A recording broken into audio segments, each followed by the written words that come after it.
Who the f- is DDG? Who the f- is DDG? Who is DDG? Who is that? Who the f- is DDG? Cuz. All right. Who the f- is DDG?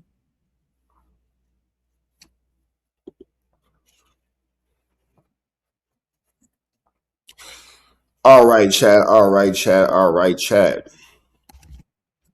YG has been arrested.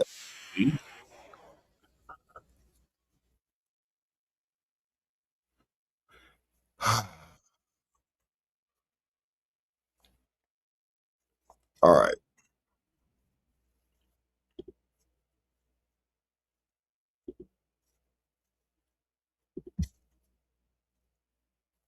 Uh, all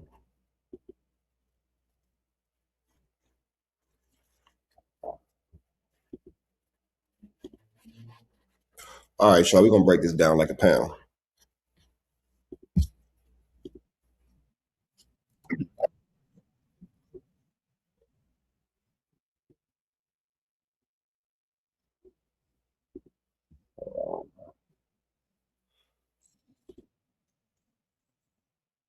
Boom.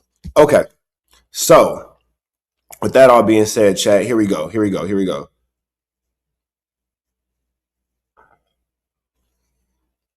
Let DJ Full Moon stay. Man, I'm finna go get the same way, Jason. I'm finna go get the same way. Over the murder of Draco the Ruler. Like into this. Oh, it's looking like cops have detained YG. So look, y'all, the police didn't detain YG, and we finna break this down like a pound because we need to know who said too much. Did Flakko say too much? Did Munchie B say too much? Or did the street say too much? What is going on here? Oh, shout out to my mom. Shout out to my chat. Looking like cops have detained YG to execute a search warrant over the murder of Draco the Ruler. Man, yes, police are looking, police are searching, police are trying to find somebody to attach to this crime, and it's not looking like they are going to stop anytime soon. As you can see, police have stopped YG and are safe to say Munchie B didn't see it coming. Asking him a bunch of questions outside of a Los Angeles studio. You can see the California Highway Patrol asking YG a bunch of questions. You can see YG standing right there in the black as you see him meandering around as police are asking him a bunch of questions about the 187, the unalignment of Draco the Ruler. He looks like he's walking away with them cooperatively as he is getting taken away by two plainclothes CHP officers. This situation is getting tricky, icky, mickey, dicky, sticky, and it's an ugly situation. Now, we all know that it's getting Mickey in this situation because Munchie B was caught saying this. Man, Draco is dead, bro. What are we talking about? Don't make me disrespectful. Hold on, homie. Hey, bro, look. Hold on. Hey, you know Draco shit used to be on the table and ain't there no more, right? Fuck is you Hold on. You know Draco shit was on the table and ain't there no more, right? Me doing hey, Hold on. You do know I did. I said fuck Draco and his brother worked there on Friday. You know, on there every Tuesday, right? Shut your dumb ass up, bro. You sound, hey, bro. Hey, Draco is dead, bro. Hey, bro. Bro, the nigga that killed Draco, I passed the bottle back and forth to him all the time. What are we talking about? Shut the fuck up, bro. You sound dumb. Hey, bro, stop bringing up on, stop talking about LA shit you don't know nothing about. And actually, Munchie B, you sound dumb. Because why would you go on God's internet and say that you passed the bottle to the man who unalived anybody? Why would you claim to have any knowledge of an unaliver? Why would you claim to have any remnants or any understanding or any conversation with an unaliver? Whew, the situation goes from bad to worse with these guys, doesn't it? He just doesn't understand. But you think that that's something? Well, this happened at No Jumper earlier this week. Yesterday, sheriffs come here, or not sheriffs. CHP, California Highway Patrol. Okay, they come here. They're looking for Munchie. Josh says, what they, what are you looking to speak to him about or whatever? And they say, we're investigating a murder. And Josh, I guess, takes the card, texts Munchie, tells him, gives him the phone number or whatever. And that was that. Then today, at, I don't know, 11 a.m., 11:30. They're back. Same dudes, plain clothes, driving like a regular truck or something, I guess. And they, again, approach Josh and for some reason offer more information. They say, we're looking for Munchie and Adam. And that we're looking for them because we want to have a conversation about an investigation that we're doing into the murder of Drakeo the Ruler. Which was, I mean, I can only speak for myself, was mind-blowing to me because I'm perfectly happy telling everybody what my involvement with Drakeo was, which was like, over the years, we did 3 interviews, hangout, video shoots, see him at parties here and there, whatever. Never ever did we ever talk about any like street stuff or beef stuff or whatever. I wasn't really like so immersed in having those conversations at that time. And we kind of stayed out of like even talking about it on the podcast and stuff just because it was kind of close to home at the time. But like the most salacious combos were on the pod, basically. Yeah, for sure. He says on the podcast it was a little out there, but not anything that I would expect the cops to like want to question me about. So that was kind of shocking. And then also, I'll let Munchie speak, but like, hold on. When you say he said, like, who you talking about? Like when y'all potted? Because I remember when AD was sitting next to you. Yeah, that's what I'm talking about. You know, he was kind of. I think in that interview that we did, that he probably spoke more about like his beef and like people that he didn't like than like on anything else. Or at least that was the most me and him ever talked about. I never had an off-camera conversation about him with any street. And obviously, like, why would the cops care about off-camera conversations? Not like I had any kind of insider knowledge. I was kind of shocked to hear that they wanted to talk to me about it. And the majority of like in all the interviews you did with him, the beefs that he did discuss, even in the first, it was like rap beefs and things of that nature primarily. Yeah. We're talking about RJ and shit. Yeah, we weren't like talking about Scheme and RJ and like, you feel me? A lot of the street stuff with Drakeo, Stink Teen, etc. really only like started to make sense to me once it was all said and done. When I'm like watching the Trap Lord Ross video and I'm kind of like, oh, this is how all these different pieces fit together. Got it. The thing, okay, I'm confused about a couple of things though. Well, I did want to offer it to Munchie first. Yeah, go ahead, Munchie. See what he thinks about it. Shit, I don't live at no jumper. Why they keep coming here? That's all. I mean, I don't know. They came at 11:30. We'd be doing the news normally at noon. They probably thought you was finna be there at like that time. Oh yeah, shit. I ain't homeless. I don't live here. And that, well, yeah, you said why didn't they just go to my house if they were trying to talk to me? Right. So that's all. Why is it the CHP? That's what I'm confused about. I don't know. I had my lawyer hit them. No, they ain't return no email or no call. So for real? Because I called the number on the card that they gave me and he didn't pick up. But it said it was an office number, not a cell number. Mm-hmm. And I probably called them like an hour after they came here. So I definitely didn't probably an hour after they came today. Yeah, I called them. And my plan was basically like, I'm going to invite him in. I was going to Google this, but I was going to basically look up like, do I have to divulge if I'm recording audio having conversations with law enforcement? But then I was going to basically tell them, hey, I'm recording audio, just so y'all know. And then I was going to basically... Now, you see that this situation is getting extra tricky. With all the police games going on at No Jumper, you never really know what to expect. You really never know what's coming in next. You never really know what level of flambery, skullduggery, or larceny will be experienced. Now, Adam 22, all content edition. All content edition. We know for a fact that he does not care anything about us and everything about the clips. So we all know that Adam's about his clips and dips. You feel me? It's an ugly Mickey. Now, the question is, did Adam say too much? Did Flakko say too much? Did YG say too much? Or did Munchie B say too much? So this is what we're here to look at today, Chad. That's what we're here to kind of break down like a pound. You feel me? So let's kind of go here real quick. Let's see how the situation started with Munchie B Red Bull and Drakeo. Now, let's keep in mind, too, when people wonder why is Adam 22 being brought into this, pay attention to how much of this content comes from the Freak Factory. Pay attention to how much conversation comes from the Freak Factory as Munchie B sits on the witness stand, a.k.a. No Jumper. Place, because everybody remembers this interview on Street TV of you and him both posted up on the block doing this interview together a long time ago. Like, what was your relationship with him? That's my homeboy, little bro. I got his face tatted. That's my real homeboy, little bro. real close knit, close to his family, all that.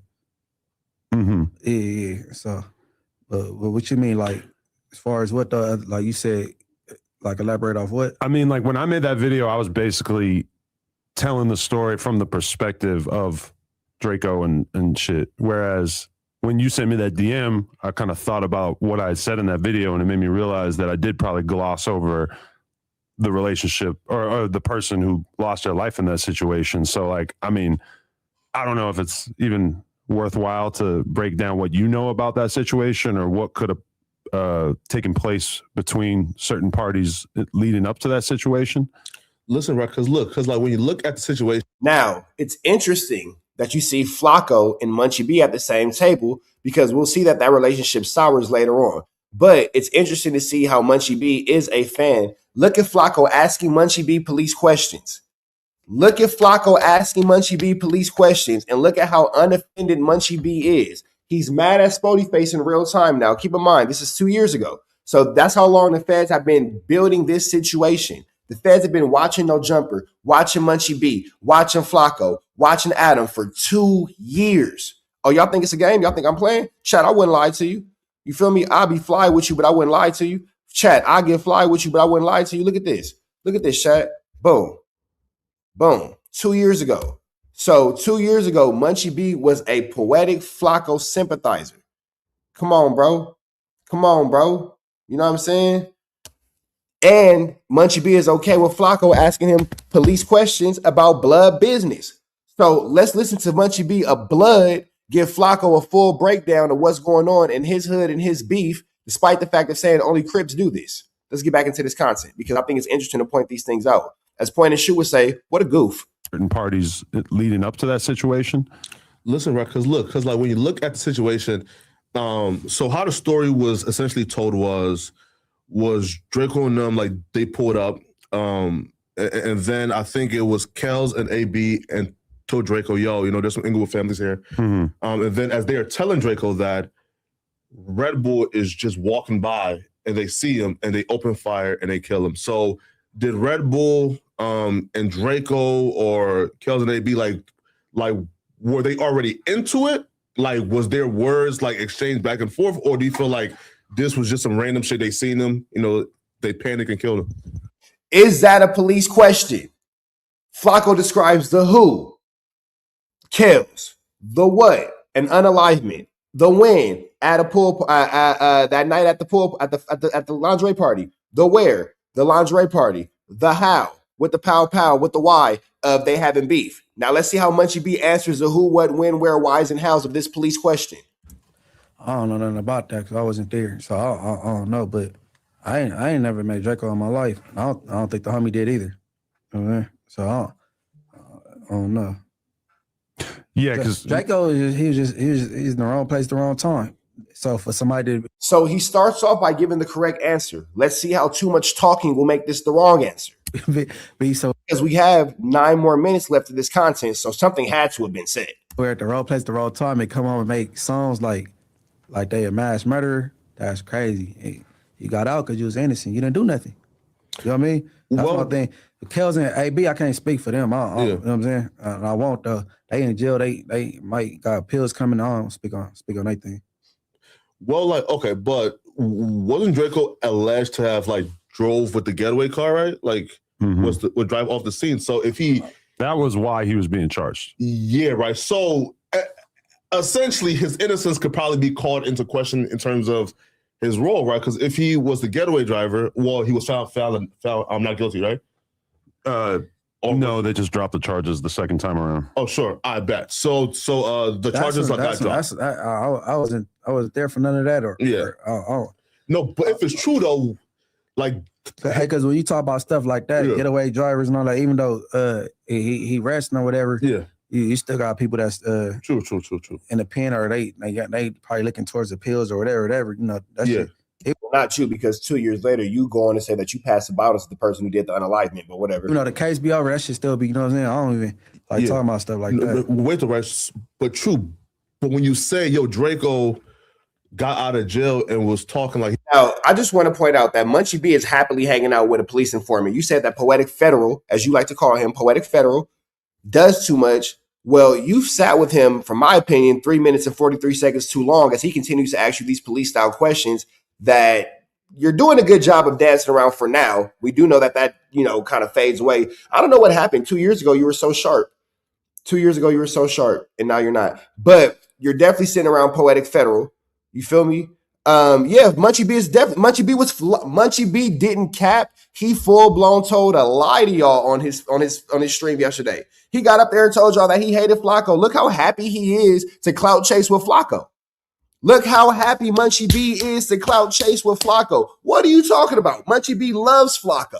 Munchie B just doesn't like that Flakko started talking negatively about him. Munchie B is the biggest clout chaser. He just do it with his stick. He out here clout chasing like this.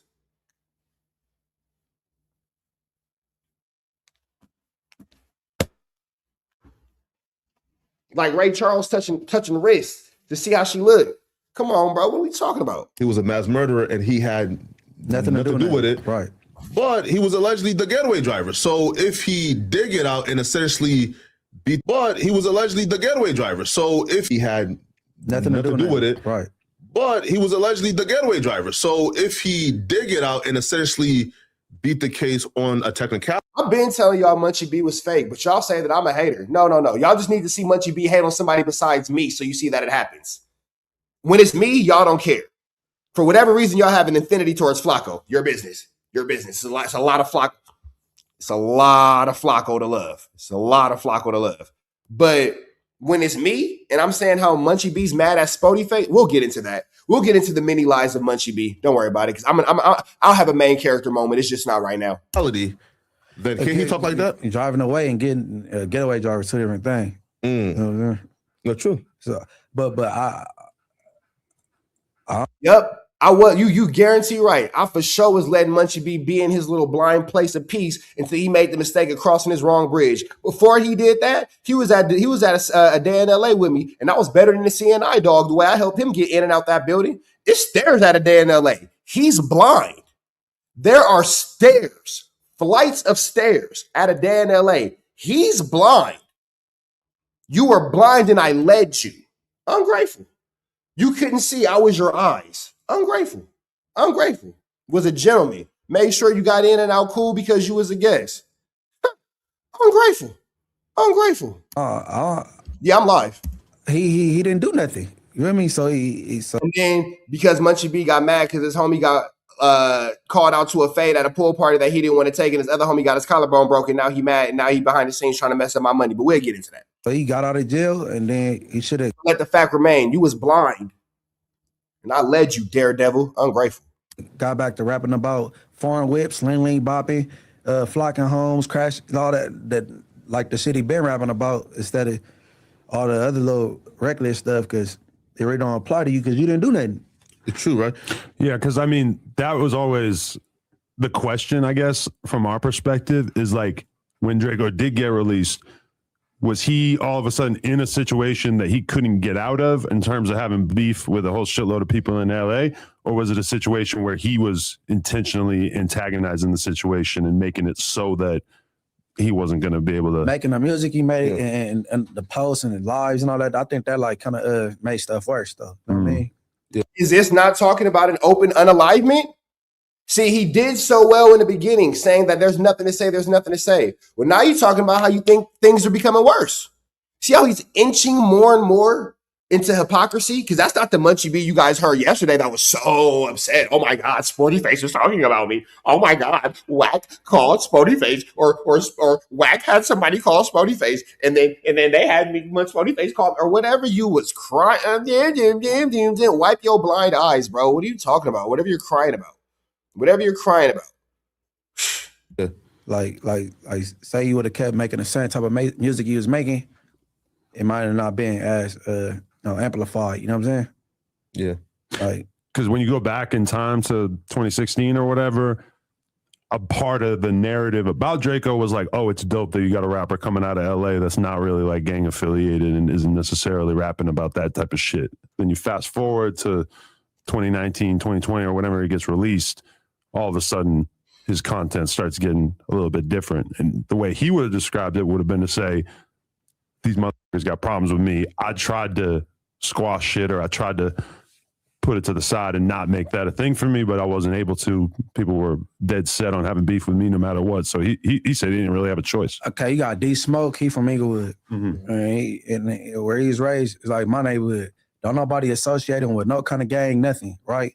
You got Problem. You got Kendrick Lamar. That grew up where they grew up. You got who? Right? You got Problem. You got Kendrick Lamar. Kendrick Lamar. Shout out to Kendrick Lamar. That grew up where they grew up. Ain't nobody trying to call him no Parus or none of that. But you got him, you know what I mean? He want to associate himself with certain groups, you know what I mean? Yeah. Certain groups that don't, you know what I'm saying, typically mess with us, you know what I mean? 60s, roll 100s or whatever.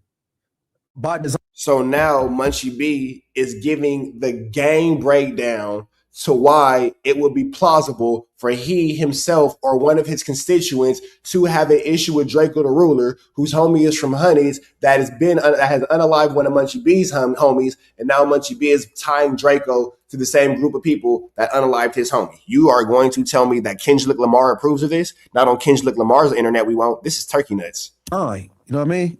Yeah. You want to align yourself with these people because of the case unit card or whatever. You know what I'm saying? You didn't hear about all these little affiliations and all that before the case, you know what I'm saying? So like a lot of stuff people bring on themselves, you know what I mean? Yeah. Listen, so before the Red Bull death, was the conflict with Drakeo and the Sting team, was that just some rap shit or was that some street shit? I never paid attention. I never knew nothing about none of that before then. Sure, right? Because why, like I asked that is, because in 2016, and I think I got the month here, right? But you talking about a song with Sean Mack? No, right? No, look. So Drakeo released, I think it's like Chunky Monkey, right? And a short time and afterwards, according to, I think it's like the Fairway article, so Drakeo cousin got robbed. Too Shitty and Catchy and Drakeo were all, I believe, and shot at on separate occasions, right? So from the perspective of the fans, and we're thinking, yeah, this is just some rap shit prior to Red Bull dying, but apparently, you know, like the Sting team and Drakeo were engaged in, you know, Now, Munchie B's not upset with Poetic Federal asking these federal questions. In fact, this is the interview that led to Munchie B having a job at No Jumper. This is a series of interviews that led to Adam saying, hey, maybe we should have this guy upon us. This interview, this federal interview, is how Munchie B ended up working at No Jumper. But it's F. Flakko. It seems like you should be thanking this guy, because without Flakko, we'll get into it. We're gonna be here for a second. Let's kick it, chat. Get comfortable. Roll a blunt, pour a shot. We're breaking it down like a pound. Heated, I guess, street conflict with the Inglewood families, even before Red Bull passed away. He went to jail. Some Red Bull related things, and then he got out of. Hold on. Listen to this federal question that Munchie B is now answering as Flakko asked. And no, right? I got the month here. Why? Like I asked. And Flakko has even down to the month. But Munchie B such this super stomp down. Dun, dun, dun, dun, gang banger. That's my cape. Bang banger.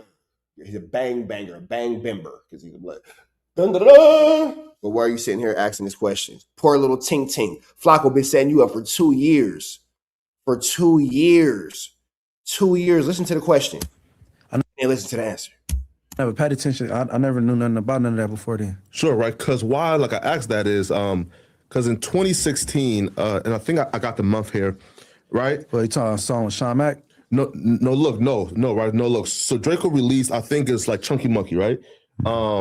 And a short time and afterwards, according to, I think it's like the Fairway article, so Drakeo cousin got robbed. Too Shitty and Catchy and Drakeo were all, I believe, and shot at on separate occasions, right? So from the perspective of the fans, and we're thinking, yeah, this is just some rap shit prior to Red Bull dying, but apparently, you know, like the Sting team and Drakeo were engaged in, you know, a heated, I guess, street conflict with the Inglewood families, even before Red Bull passed away. He went to jail. Some Red Bull related things, and then he got out of jail. Then that is tying a history of violence to the situation, Munchie B. You are open source telling. That's the witness stand, bro. Anytime somebody sit in this chair right here, it's the witness stand. It's the witness stand. It's the witness stand. It's the witness stand. It's the witness stand. You are open source telling. You just related a previous beef to an unalivement where multiple people have lost their lives. And you're explaining the history of the beef. Right. That is called probable cause. the Chucky Monkey video. Oh, yeah. Oh, bad. Right. So Red Bull's death was before Chunky Monkey. But all the last shootings and stuff, I don't know. Yeah. I mean, when you burglarize people's houses, it might be the person house you burglarize. I don't know about that. Yeah, no, you're true. Yeah, I don't know about that shit. As far as you and him dissing each other, though, because obviously a lot of people, it's kind of the other elephant in the room is that Drakeo, in his final interview that I did with him, he was dissing you. And I had no idea what he was talking about. AD told me to leave it alone because he kind of figured it out partway through, like, oh, shit. When did things become, when did that become a thing between you and him specifically? When he started referencing the homie in songs.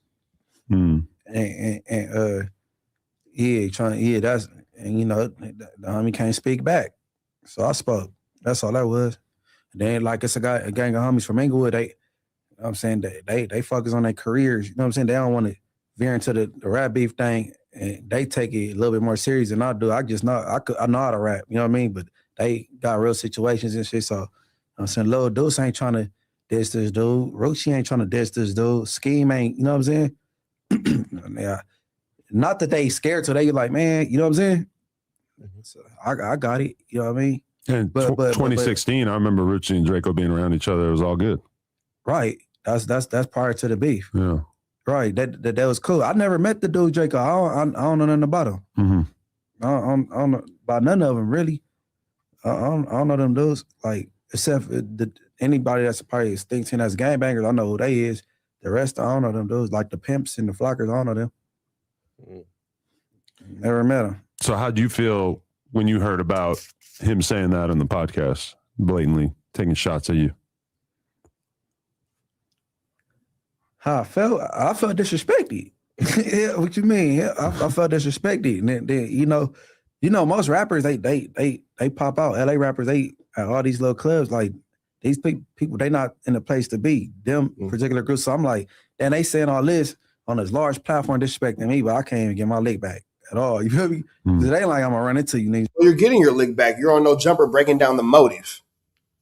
You're on No Jumper breaking down a motive. You just gave a probable cause and a motive to an unalivement. Now, this is not where Munchie. You would think that this would be enough, right? You would think that this would be enough. You would think that this would be. You would think that talking to Flakko, even though Munchie swears to God he never talked to Flakko, you would think that's enough, right?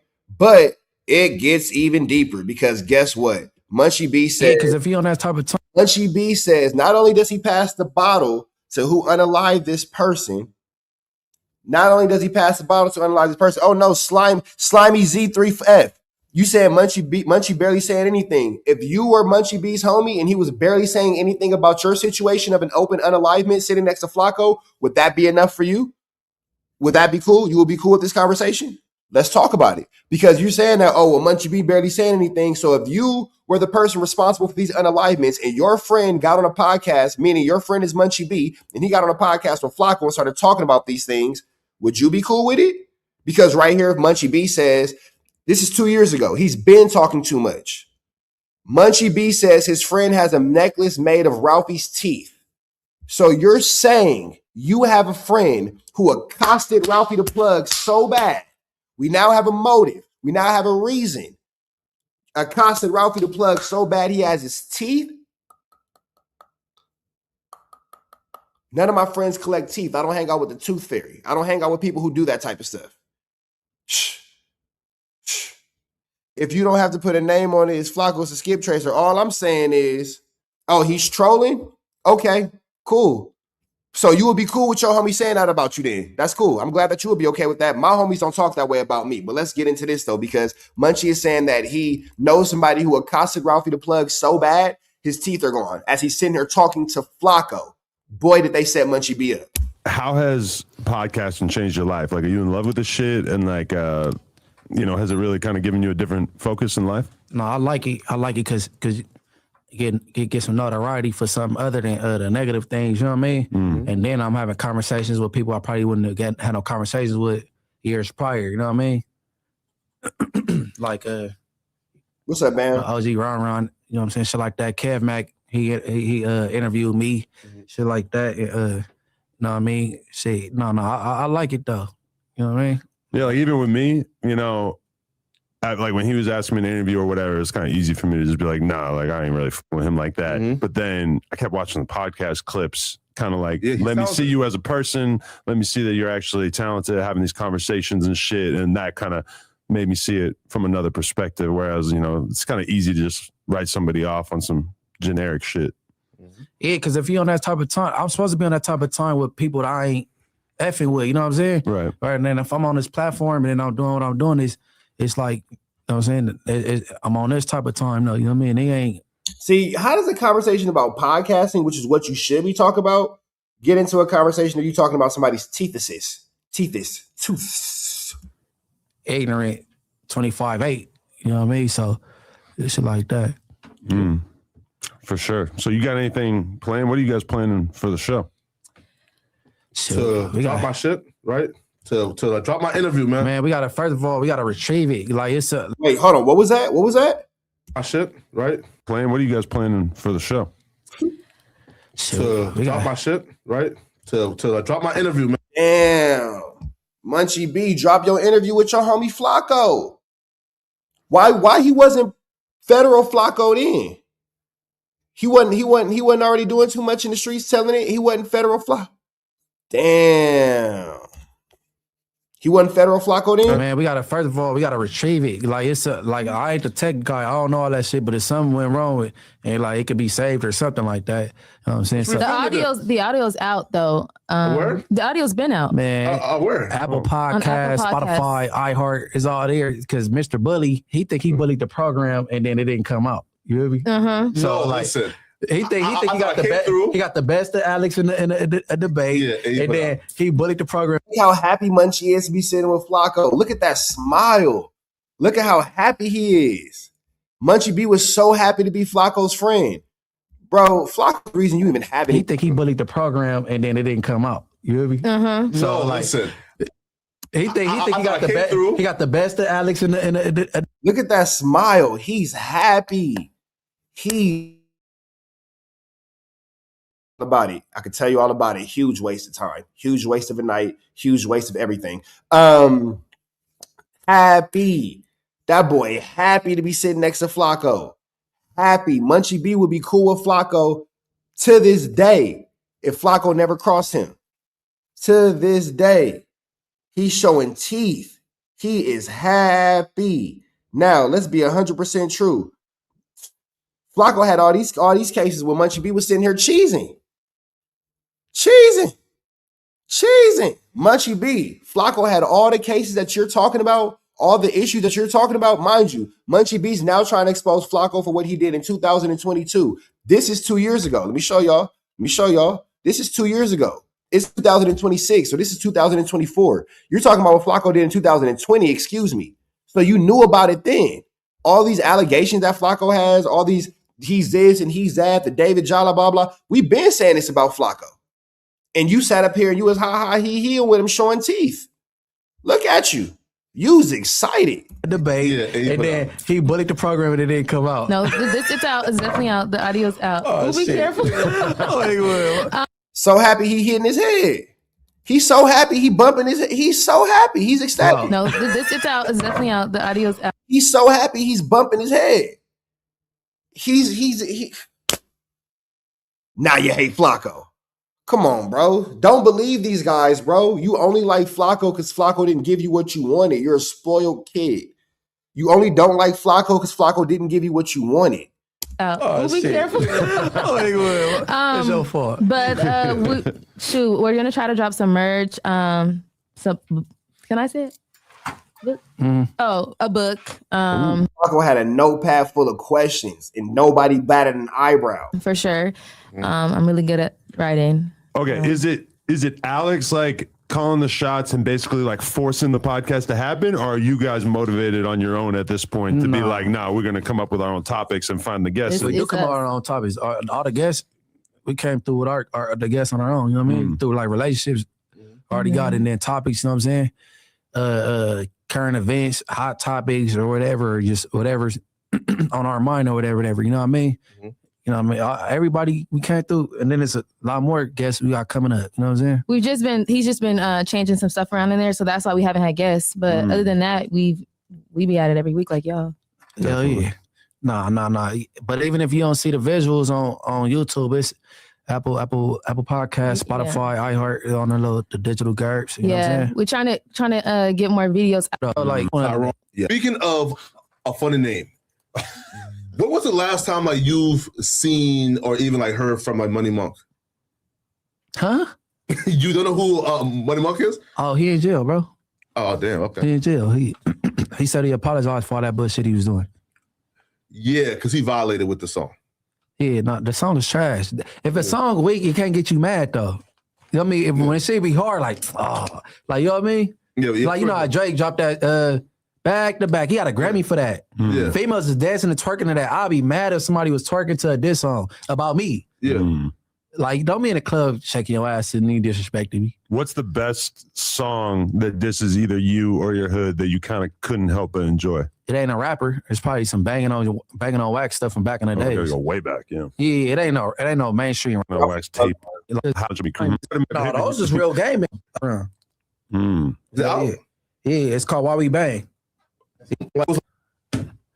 God damn, my nigga. This nigga crazy. Wait, you backed her too? Like the homie can't a lot, but you know we can't seem to get along. So like they ain't gonna never see the day alike. But we did that one video, that one song, and then after that, like we fell out. Yo, finish this line for me, all right? So I think the line was niggas talking shit all on no jumper. Finish the line. Finish the line. No, some they ain't got no jumper. Yes. They ain't got. But that's another song that ain't never came out. What? That's listen. Listen. The thing is, when I rap, I punch shit in. But I said, drop that shit though. I asked my boy KD. Yeah. Like I can't. After that, I can't remember the music. Like so, when I'm doing videos, it be kind of like, damn. He got his teeth knocked out. And he said something that I didn't know. So, with that all being said, you see how Flakko set him up, man. For 7 minutes, he's talking about nothing. But this is where the flu flam comes in at. Shit ever though. Listen, and in that song, and he said something that I didn't know, like was true. He got his teeth knocked out. And he said that Ralphie got some new teeth because he got it knocked out. And I never heard Ralphie gotten his teeth knocked out before. Yeah, he ain't got veneers by choice. And he got knocked out where? So now you're telling a story about how the person who you beef with's brother got his teeth knocked out, and your homie was collecting the teeth like a serial unaliver. Like a serial unaliver, collecting teeth. Got it. Jail? Yeah. And how you know this? Because the homies did it. Right, Smiley? Is that not a snitch? Is that not telling? Is that not telling on your homies? Because it's illegal to fight people in jail. So now you're telling us that your homie got into a fight with Drakeo the Ruler's brother, who you guys have had an active issue with. And if you go back and you watch this entire interview, the entire interview with Munchie and Flakko is like 3 hours. It's like 3 hours. And they're talking about these situations. Mind you, you keep seeing me reference clips from the same interview. So we know that the whole interview is about getting as much information about your conflict with Drakeo the Ruler as possible. Now you're telling us how your homies knocked out his brother and knocked his teeth out his mouth. Right. How do I know? Because my homies did it. You were so careful this whole interview to not say anything. And then when it comes to something so simple as teeth, how do you know? Because my homies did it. Okay. Homies learned his teeth on a necklace. Hey, look, listen. Hold up, they knocked his teeth out and put it on a necklace and wore it? Homie made his necklace on his teeth. Wait, which homie? That's some sick shit. Hey, look. That makes you a serial unaliver.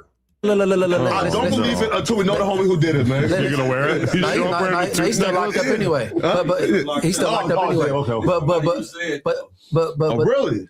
But the thing is, he got out of jail during COVID, right? Mm-hmm. So he always kept that mask around his mouth. He didn't get his teeth fixed until Drakeo got out of jail and paid for it. But we just pay attention to detail, pay attention to interviews and stuff like. All right, Munchie B, you narrate the entire crime. You give all the details. You give the timeline. You talk about, you sit with Poetic Federal and you talk about a crime of somebody getting their teeth knocked out. Go for it. Like that, you know what I'm saying? Yeah. And I say facts. I don't talk about no dumbass. Oh, you say facts. So everything you're saying is factual. Okay. Fixing to Drake. Everything that you're about to say about your homies committing a crime in the county jail that later leads to now 2 years later where somebody's being picked up for a body, you only say facts. Okay, got it. Got out of jail and paid for it. But we just pay attention to detail, pay attention to interviews and stuff like that. You know what I'm saying? Yeah. And I say facts. I don't talk about no dumbass rumors and all that shit. Like, just pay attention. You know what I'm saying? Or ask them. Wait now. So how was the necklace made with the teeth? So the homies took people the in jail string here, and put it. I'm not that crafty, but whatever how he did it. But like people in jail is crafty, bro. Like I don't know how that was done, but I know that shit came out. That's one of the craziest things I ever heard on. So you never heard his teeth was fake? And the fact that you said it's a rumor, not a fact, makes it even crazier. I never really thought about it. I don't think. Wait though, like his teeth came out like all 32 or y'all? No, not all 32. That would be a hell of a punch. Yeah. I don't know. You are not realistic. Yeah, I don't know squabbling like that, but like no, he got some teeth knocked out. You know what I'm saying? Like I thought you just let people have it on the internet. Somehow how many people they beat up in jail or whatever. I mean, that's cool. To be real though, a shitload of people get their teeth fucked up in jail, Crip Mac included. Right. Ralphie is known to like have hands though, right? No, about who? Okay, you. Nah, but that's why I was Brick was here though. Because Brick said on the interview that like niggas had the homie shook. I'm like, damn, the hood got history of beefing with real gangs, notorious gangs, murderers. Yeah. So a group of rappers come to jail and they got these niggas shook. Like you gotta be realistic. You know what I'm saying? I know niggas your friends. Yeah. Like let's just be real and shit. But not all 32. So it's all live. So like the hands not there. As far as him? Yeah. No, it may be there, but you just not beating niggas up, like, you know what I'm saying? And like, the homies not gonna blink twice when it comes to. So let me show y'all something real quick that was also kind of brought upon me because Brick Baby was mentioned. And shout out to my man Brick. This is the only way to talk about an interview. 600, you know I fuck with you. Nah. But this is strange. So the 16 and Brick Baby are calling out Lovejoy for his police-like activity, and what happens next is Three Fingers Whack and Lovejoy call in on a three-way call so that they can start talking about police stuff. And Brick Baby gets so upset by this that he walks off the show. That is the only way to go about it. Walk off the show. You don't sit there with Flakko for 3 hours and have an interview, Munchie B. You bust a Brick Baby and you get out of there. You don't sit there for 3 hours with Flakko giving content, talking too much, breaking down unalivements, talking about teeth, giving probable cause, giving rhyme and reasons, who, what, when, where, whys, and hows. You don't do that. You do what Brick Baby did. You walk away. Because the 16's obviously doing Brick, too much. The one who told 600 first. Who? About what? About Big U's alleged body, maybe? Huh? Bro, I'm not we got finna 600 talk on the about. line. Listen, I'm not talking about big. Listen, Adam. I'm finna walk out the door. I'm not talking about no fucking murder case. Wait, I just want to hear. I'm not about to talk about an open unalivement case. Hear what Brick Baby said. This man walked 600 about Big U's alleged body, maybe? Huh? Bro, I'm not we got finna 600 talk on the about. line. Listen, I'm not talking about big. Listen, Adam. I'm finna walk out the door. I'm not talking about no fucking murder case. Wait, I just want to hear. I just want to hear. Baby's not standing for it. Brick Baby's keeping it G. He walks off. He gets mad. He says, "I ain't talking about no open murders up in this motherfucker. y'all finna be locked up on another murder that y'all ain't even talking about, cuz. On the dead homies, y'all talking about an open murder, cuz. Out 6L West Side Road. And he's not the only one. Loose Cannon got upset about this too, and this is what made Loose Cannon turn on Lovejoy. This man walked. Are we saying that Munchie B is not as smart as Loose Cannon? Because even Loose Cannon figured it out? Hold on. No open murders up in this month. On another murder we're talking about. Kobe's y'all's 6L West got upset about this too, and this is what made Loose Cannon turn on Lovejoy. Listen, I do not agree with nobody talking about an open case. Dead homies. Don't put me involved in that. Sheesh. Munchie B, don't let me find out that you're not smarter than Turtle. Even Turtle knew to stay out of the turtle tank. Let's see what Draco the Ruler had to say He was about talking about how. Hey, one more thing. We can edit it after this. Hey, if somebody that can't see said that they was gonna like slide on you, how would that happen? Like, you blind. I'm just wondering this. Like, how are you gonna like do anything if you blind? You can't see. You can't even drive. Okay, nobody important. It's crazy. I don't know. My bad. I know the truth. Why y'all smiling at me? Don't look at me that way. No, that's you, because you just like. I'm just saying everything was cool when the nigga said he was gonna beat me up, nigga. Oh, no jumper now. We can't talk about it. I mean, so that's what Draco had to say about Munchie B. Now let's kind of get into this. So now that we have the history, let's get into, you know what? Let's see where Flakko comes in. Let's throw this right here. Why are you going? Flakko is now making a mockery of Munchie B. Let's slide. You know what? Let's go about right here. Okay. No, it didn't. Munchie would even make a threat that he wasn't done with me and he was gonna be at me every day if I dropped this video. Frederick, your real name, you know what I'm saying? But whatever, Frederick Jala. You know what? I'm sorry, y'all. I actually have the timeline wrong. We have to go back a video first before we get into this one, because we got to get into boom right here. Anyway, I guess we might as well sort of like jump right into some of the craziness that has been going on here. And I guess the starting point that makes sense to begin with is the fact that Flakko put out a now somewhat viral post where he said, this is before Flakko has put the video out. This is when he's saying that he was just thinking about putting the video out. And I will read directly here. There is an arrest coming. If you get into a fight with Munchie B, you better be careful, because I know he's going to smack you with that walking stick. He going to smack you with that walking stick. Smurf, what's the deal, fool? Very. Oh, yeah, Smurf, we already got past that, bro. What's up with you, though, my nigga? Very soon in a famous LA rapper's death. My video is dropping once I get the green light to name the #1 suspect. The only reason the arrest hasn't happened yet is because they are building a conspiracy and don't want another famous rapper to flee. I don't want to interfere. If LAPD drags their feet another month, I'm dropping the content. This has kind of set the LA internet aflame. Obviously, everybody believes that he's probably talking about Drakeo, and he's basically acknowledged as much since this. And obviously, a lot of people felt like this was kind of crazy. It's not typically the work of podcasters to expose ongoing murder investigations. The whole thing, right? And what do you think is? I love how Young and Hefe stays quiet this entire situation. Up with his brother. This has kind of been thrown out there a bit over the years, but I don't know if we ever really. I mean, but people be reporting on shit and trying to air people out, and then you got going on around you. My whole thing focus on that, bro. I don't give a fuck about no gangbangers and no shit. What about the babies? And these females is defenseless, and they trying to pull a wee out on them and shit like that. So you know where are you about that? That's what I'm on. Like, and what's your motivation though? I don't get it. What's your motivation?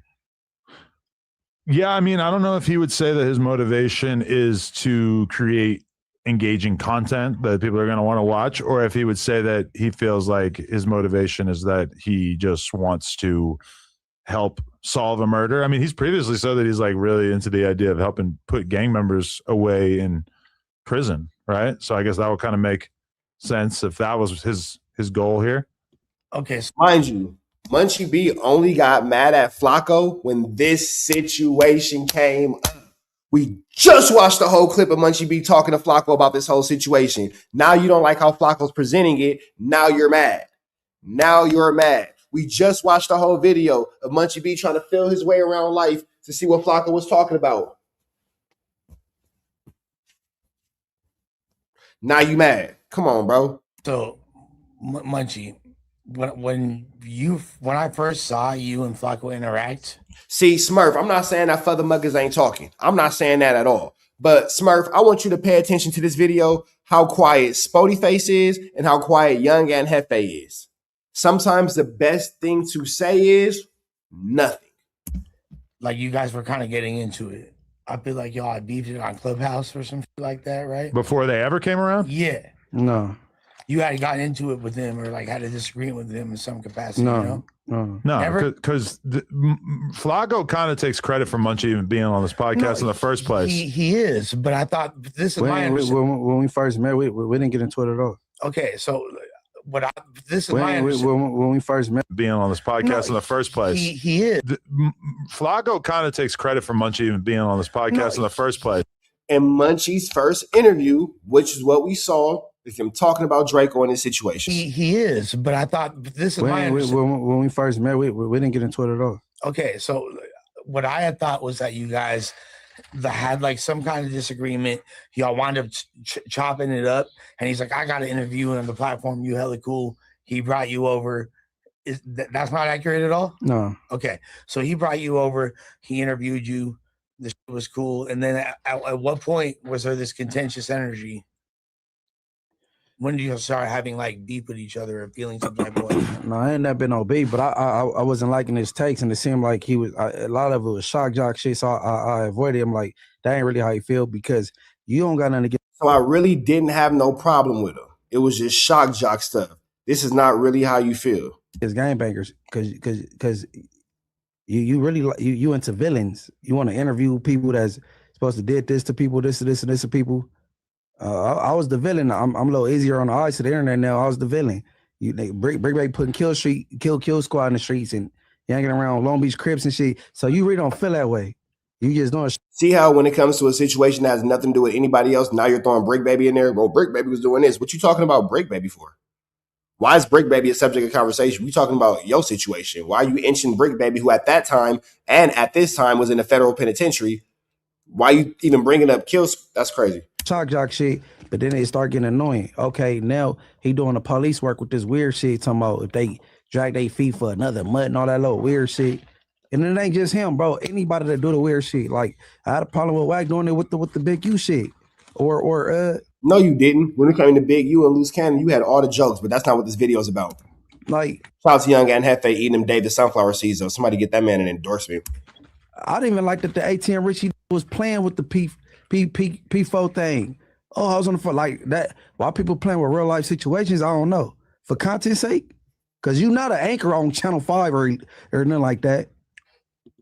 Like I mean, I don't know, but that's what that is. But no, I ain't never started off back and forth for beefing with Flakko. No, I've heard you say multiple times that you don't like when people run content, or it's hard for you to tell when it's a play or not, and that frustrates you. I've heard you say that. Yeah, but he a shock jock, bro, and he bro, you don't do shit like play with people's freedom and shit like that for fun or for entertainment. That ain't cool. Well, at one point, because like when I first met you, Flakko like was pushing hard for you, and Flakko got you, or like was like, you know, he was setting up a pod with 3 of us, and he was like, it seemed like y'all had a really good. Wait, hold on. Damn, that's me, Spody Face. I know y'all looking like how I end up on this testifying stand. How I end up in this witness statement. I'm just trying to pod. It's crazy like that in the hood sometimes. 1 minute you eating food, drinking a Red Bull, Young and Hefe giving you sunflower seeds. The next minute Munchie be saying too much. Who gonna get picked up for this Draco the Ruler case? Will it be Munchie B? We gonna see. For now, we gonna watch no jumper. Jumper.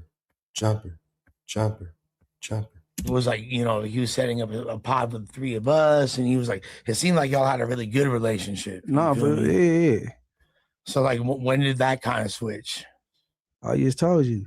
Like, I wasn't liking his angles on shit, and then he talking about shit he don't know nothing about. All this content that he do, like a little 13, 14-minute video, and you could figure out what happened with these two people in like what happened in 2 years and 13 minutes. And all that. Oh yeah, that's cool, but all that little street shit you should stay away from because you don't know nothing about it. You can't report on shit you don't know nothing about, bro. My man Young and Hefe has the best response. This whole situation is turkey nuts.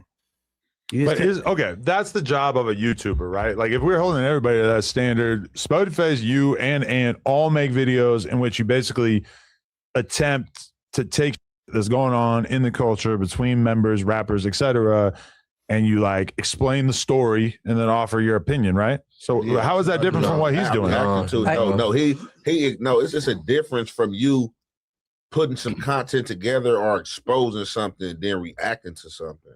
Mm-hmm. You know what I'm saying? Like he exposed content. He's talking about exposing something. Like I have a Hey, chat, real quick, off topic. There's this dude, I'm not even gonna say his name because you can't see him, but he's barred from my chat and he's literally talking to himself. So if you guys see anybody with a famous basketball player's name in the chat right now, just say, yeah, I see him. If you don't, just say, no, I don't. I want him to see how many people can't see him. If you see a person with the name of any basketball player in the chat right now, say, yes, I can see him, or say, no, I can't. I just want him to see how much a part of this chat he is not. Because he can see us. He can make messages, but only I can see his messages. And it's tickling me a little bit that he is making these comments and making these conversations, but nobody can see him. And then I can't even see that what he's writing. I can just see him making comments. He's literally just wasting his time because his name shows up, but it's blank on my end, and you guys can't even see him. A lot of I be knowing about. I can come out and make a video for scratch, but I choose not to because that's not my lane. And I just feel like as a human being, like holding yourself accountable, like people gonna say this all day. Oh, it's on the internet. You got on the internet and said that you got on the internet and did it. Like as a grown ass human being, motherfuckers expect certain people to know when to have ethic. You know what I'm saying? To have some type of to have what expect certain people to know when to have ethic. You know what I'm saying? To have ethics, my nigga. Have some type of morals and not try to put somebody in jail and do the police job. Because if you wouldn't want to be the police, you could take your ass down to the police academy and do the physical and all that. But do you think it's as like a rule that as a YouTuber, it's wrong for you to try to put stories out there that might get somebody locked up? Because a lot of people would say, actually, the thing that's wrong is killing someone or doing something that could land you in jail in the first place. And that if the YouTuber is able to put that information out effectively, that there's nothing wrong with it. Okay. Everybody had their opinion. Like I said, I don't make the rules for YouTube. Like the rules for YouTube is like the army, be all you can be. So it's like, I mean, I don't make the rules. It's just like I expect a motherfucker as a human being, like, you know, just to, you know, have ethic. But like, hey, if you shit with the police work, you with the police work. Shit. Can't do nothing about that. Hey, but see, like yesterday, trying to give a comparison. Oh, you was there? Okay, yeah. Yesterday, the Chaplain Ross and Flakko. Nah, Chaplain Ross, he don't seem like he personally invested in none of the content he put out, like, or nothing against somebody, or you know what I'm saying? He said, oh, they keep dragging their feet. What the is going on? That shit sound way deputy, right? But what's his name? Chaplain Ross don't do that, bro.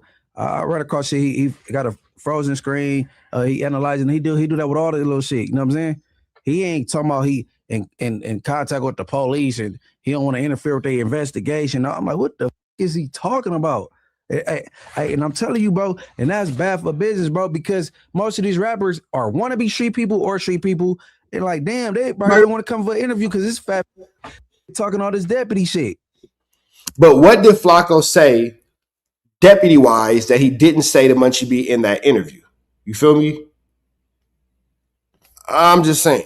What did Flakko say that he didn't say in that interview with Munchie. Like God, like what is you and that's what I'm saying. I'm on my what's it, Chris Hansen? Why is you worried about this shit? And your brother, stepbrother, or your So now Munchie B, this is where the transition comes. This is where Flakko gets mad at Munchie B. Munchie B, ungrateful, get brought up to no jumper by Flakko. The issues with Flakko in the David Jala situation, you know what I'm saying? That had been going on. That's not new. Hold on, let me pull this up real quick because Munchie B will pretend like that's a new situation. That's not a new situation. You already knew about Flakko and the David Jala situation. Let me see.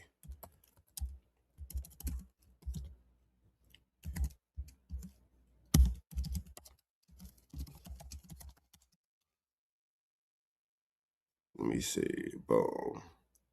But see, I'd have done research. Okay, so this is Corey Holcomb talking about Flakko. Let me see.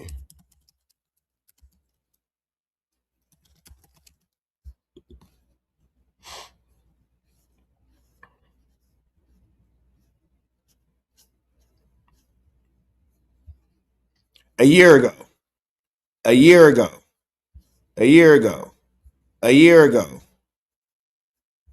years ago, 2 years ago, 3 years ago, 3 years ago. We knew about Flakko and David Jala because of No Jumper 3 years ago. Munchie B knew this 3 years ago. The content doesn't lie. A year ago. 2 years ago. 2 years ago. So if Flakko would have never said anything defamatory about Munchie B would have never have had anything to say about Flakko. You feel me? Never. You knew all these things. So why are you bringing them up now? The David Jala situation wasn't a problem 3 years ago or 2 years ago when you was at No Jumper, getting your interview and you was smiling, banging your head against the skateboards. It wasn't a problem then.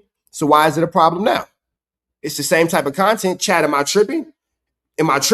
Or is it the exact same type of content? A to Z, what's the deal, fool? Am I tripping or is it the exact same type of content? Did I miss something? Now, if I'm missing something, let me know because I would love to correct my ignorance. Teach me. Yo, daddy son, he's a predator. Talking about dropping anchors on bitches. I like, bro, you worry about that. Okay, but even if that and was, then you pay for you helping the sex trade. You can't report. No. Let me tell you something. Start laughing. No. How do you report on this whole thing in the Hoovers about the Look at how Young and Hefe has literally said nothing. Absolutely nothing. Like this right here, hold on. This right here is the face of a man who don't want to be a part of this conversation. Right here. The face of a man who does not want to be a part of this crazy conversation. human trafficking thing, when you pay for but grown. Hold on. That's okay. Look, that's on my daughters, bro, and I don't want to put the person name out there. So let me say this too. Now, this is why I gotta ask the chat. Chat. It's creepy and it's weird to do anything with a little girl. By Munchie B going on No Jumper and constantly saying that Flakko does this, is that snitching though? Because that could get Flakko put in jail. You're not doing nothing about it. You're not making moves about it in the street. You actually knew about it and you sat next to him. We proved that already. Is it snitching? At this point, is Munchie B just telling on Flakko? Because Flacco's telling on Munchie B and it's Munchie B just telling back. What's the difference? Y'all let me know in the chat. What's the difference if there is one? Because, being a pimp is against the law. But on Inglewood Family, bro, this man Flakko done pay for ass. Wait, hold on, what? On Inglewood Family, bro, being a pimp is against the law. Okay, so we understand that this behavior is against the law. But then what did Flakko do though? But on Inglewood Family, bro, this man Flakko done pay for ass, and this is a hoe for a Hoover.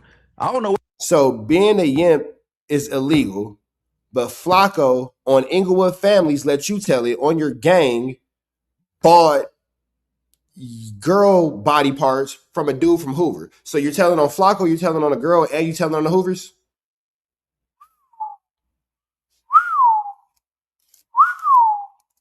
I'm just trying to figure out where the rules start and stop, because where I personally think is, I think left is left, right is right, up is up, and down is down. That's it. I'm biased towards my homies when it comes to talking bad about them on the internet, but if they do anything weird and freaky, we gonna whoop them out. Bad. bad. Whoop them out. Bad. Bad, bad, bad, bad, bad. Bad, bad, bad, bad, bad. So I'm just trying to figure out why we telling on the Hoovers. Because you could have brought this whole situation up without mentioning the Hoovers. Because you just said that it was illegal. So why would you tie her to the Hoovers? Let's play one more time. Some of my daughters, bro, and I don't want to put the person name out there because, you know, being a pimp is against the law. But on Inglewood Family, bro, this man Flakko and pay for ass, and this is a hoe for a Hoover. I don't know whether he know it or not, because some of the bitches on Fig look good. But you didn't pay for it. You didn't ate it. You didn't move the trade. That's wild work. Further, bro. So I don't niggas like him. You said ate it? Huh? You said ate it? Ate it like ate in the bed. He like he. I thought you meant like he ate her butt. If Flakko ate a hoe off Fig, I'll be so upset. No. I don't know nothing about that. Ate it like you ate it, like, you know what I'm saying? Ate it in the bed. You said he ate it? Yeah, no, I don't know nothing about what he do when the door's closed. But like, hey, bro, people gotta knock it off, bro. Like that shit weird, bro. Let the police do their job. Why you not investigating suspect number 4? Who's that? Whack. He's suspect number 4, whooping Jay Reed ass. You ain't said nothing about that. Oh. Nigga, bro, I know he might be privy to way more information than that than anything else. You work at No Jumper. Who's suspect number 4? Nigga, Whack. He suspect number 4 on the thing with the Jay Reed shit.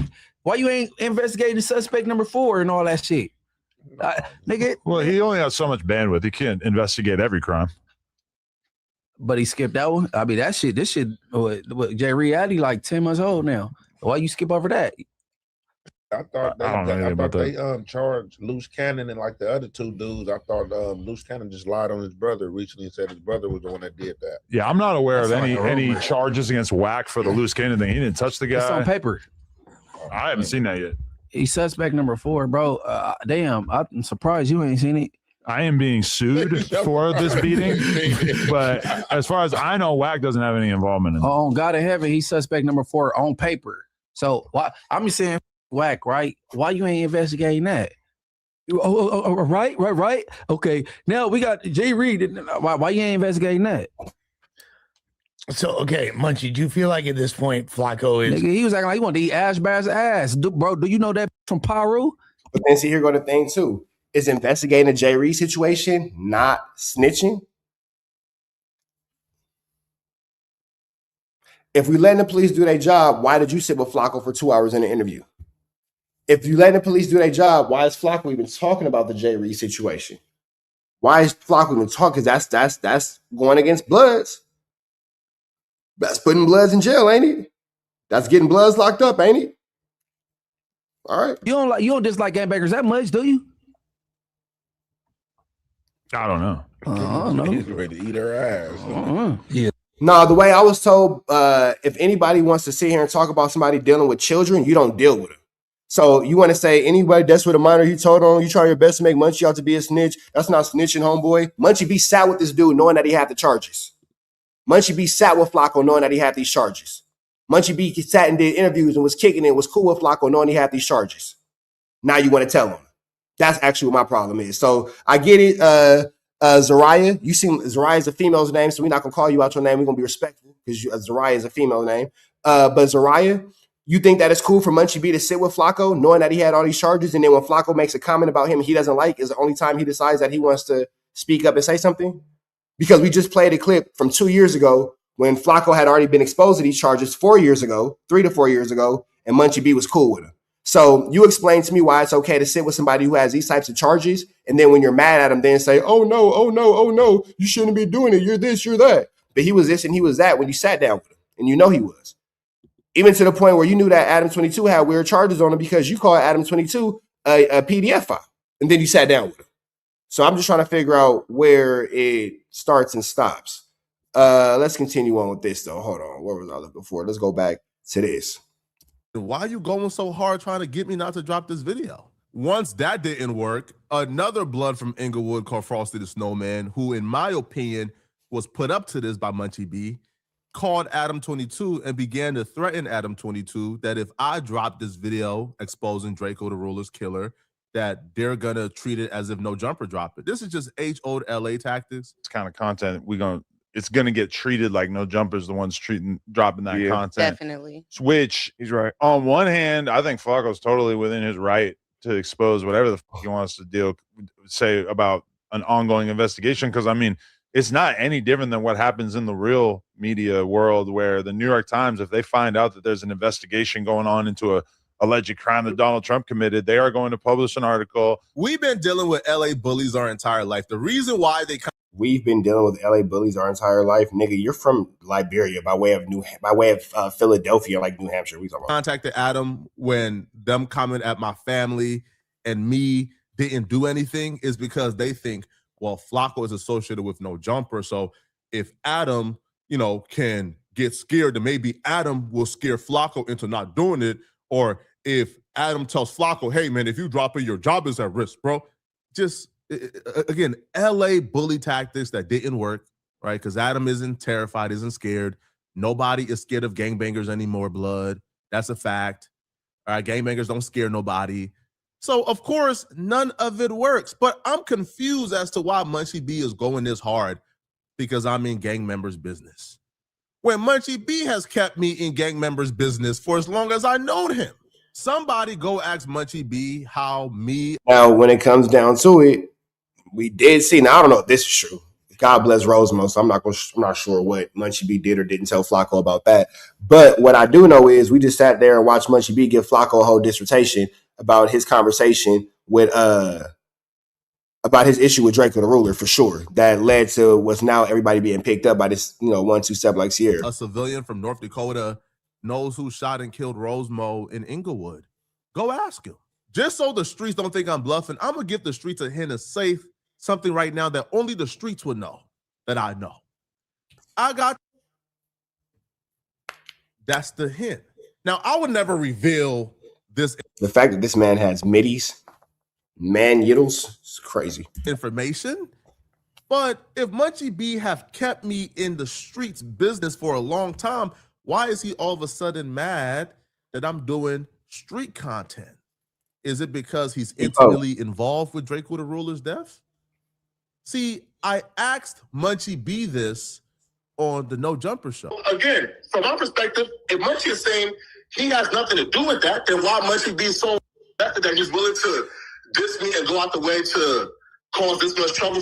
Hey, Flakko, hey. Look. Munchie B answer that question though. If Munchie B has he looking for a certain answer. I ain't gonna give it to him. going out of his way. I feel like he's the only podcaster from Inglewood family, so he feels like it's kind of on him. So the families have something to do with that. I don't know what you talk. What are we talking about, bro? Okay, let's be real. But that's my question again. When it comes to Bloods, Munchie is obviously kind of it has always been at the forefront of the Drakeo versus the Bloods beef. So I feel like Zariah, when you ready to answer the actual question that I asked, we'll respond to your comments. But you moving the goalposts. You moving the goalposts.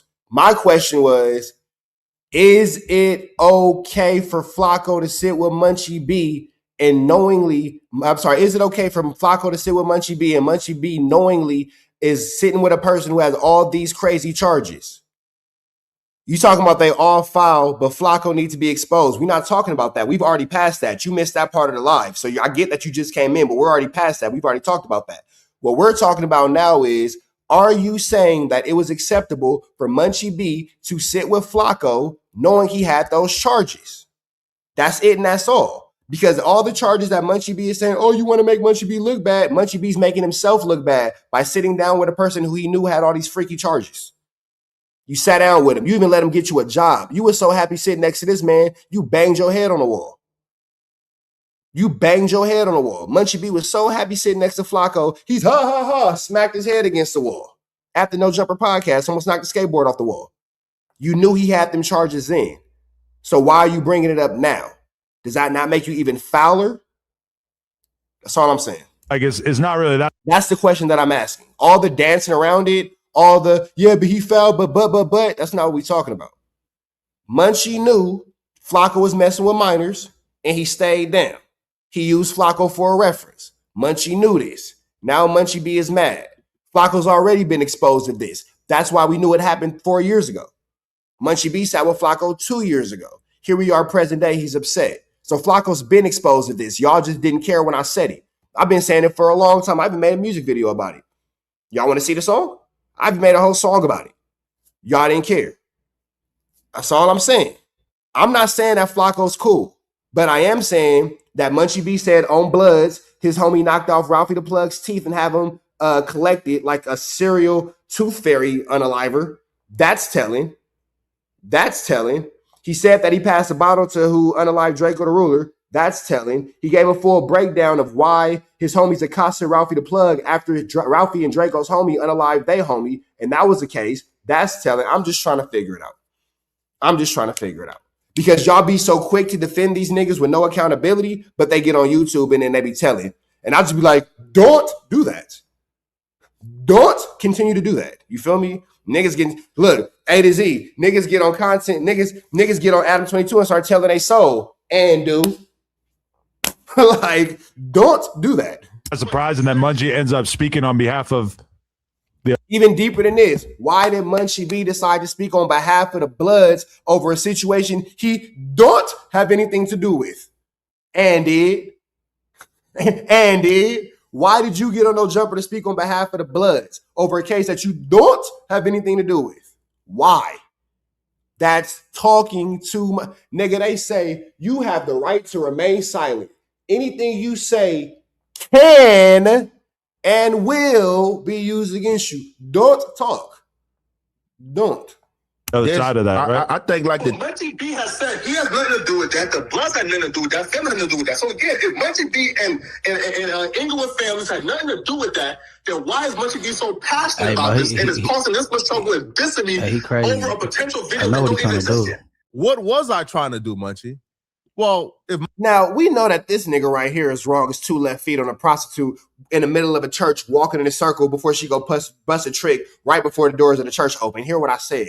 He is more wrong than a prostitute on Fig with 2 left feet walking in a circle in the middle of a church finna go bust a trick right before prayer time. We know that. Nobody's saying that this guy right here is in the right. This ninja is wrong. Wrong. But we've been bleeding this wrongness for the longest. You feel me? We've been bleeding the wrongness for the longest. So it don't matter. It don't matter. It don't matter. If you would talk this much, what will you say in the courthouse? If you can allow this motherfucker right here, you can allow this fathermucker right here with a ring camera, with a ring light, with the OnlyFans light, if you can allow him to manipulate you, you're done. And you're slow. And come on, fool.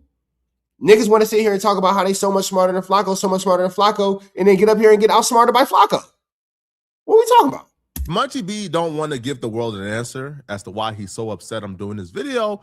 We know why he's so upset, because you're annoying, bro. Because you're annoying. Because you're taking advantage of people's stupidity and you're passive aggressively intellectually bullying. Flakko's an intellectual bully.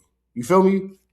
Then I'll give the world the answer. The reason why Munchie B is so upset is because the person who killed Drakeo the Ruler, the person who took the knife and actually stabbed Drakeo the Ruler, well, that person is really close to Munchie B.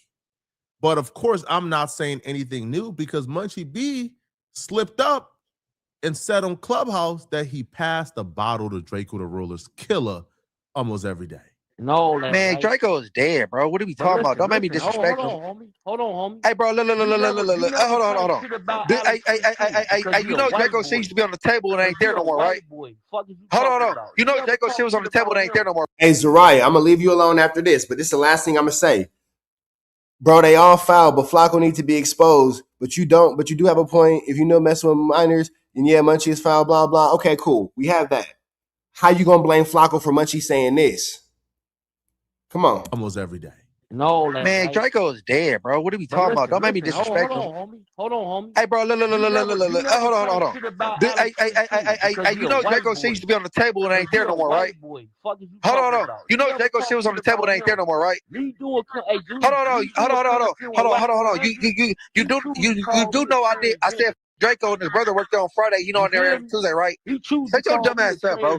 You sound, hey, bro. Hey, Drakeo is dead, bro.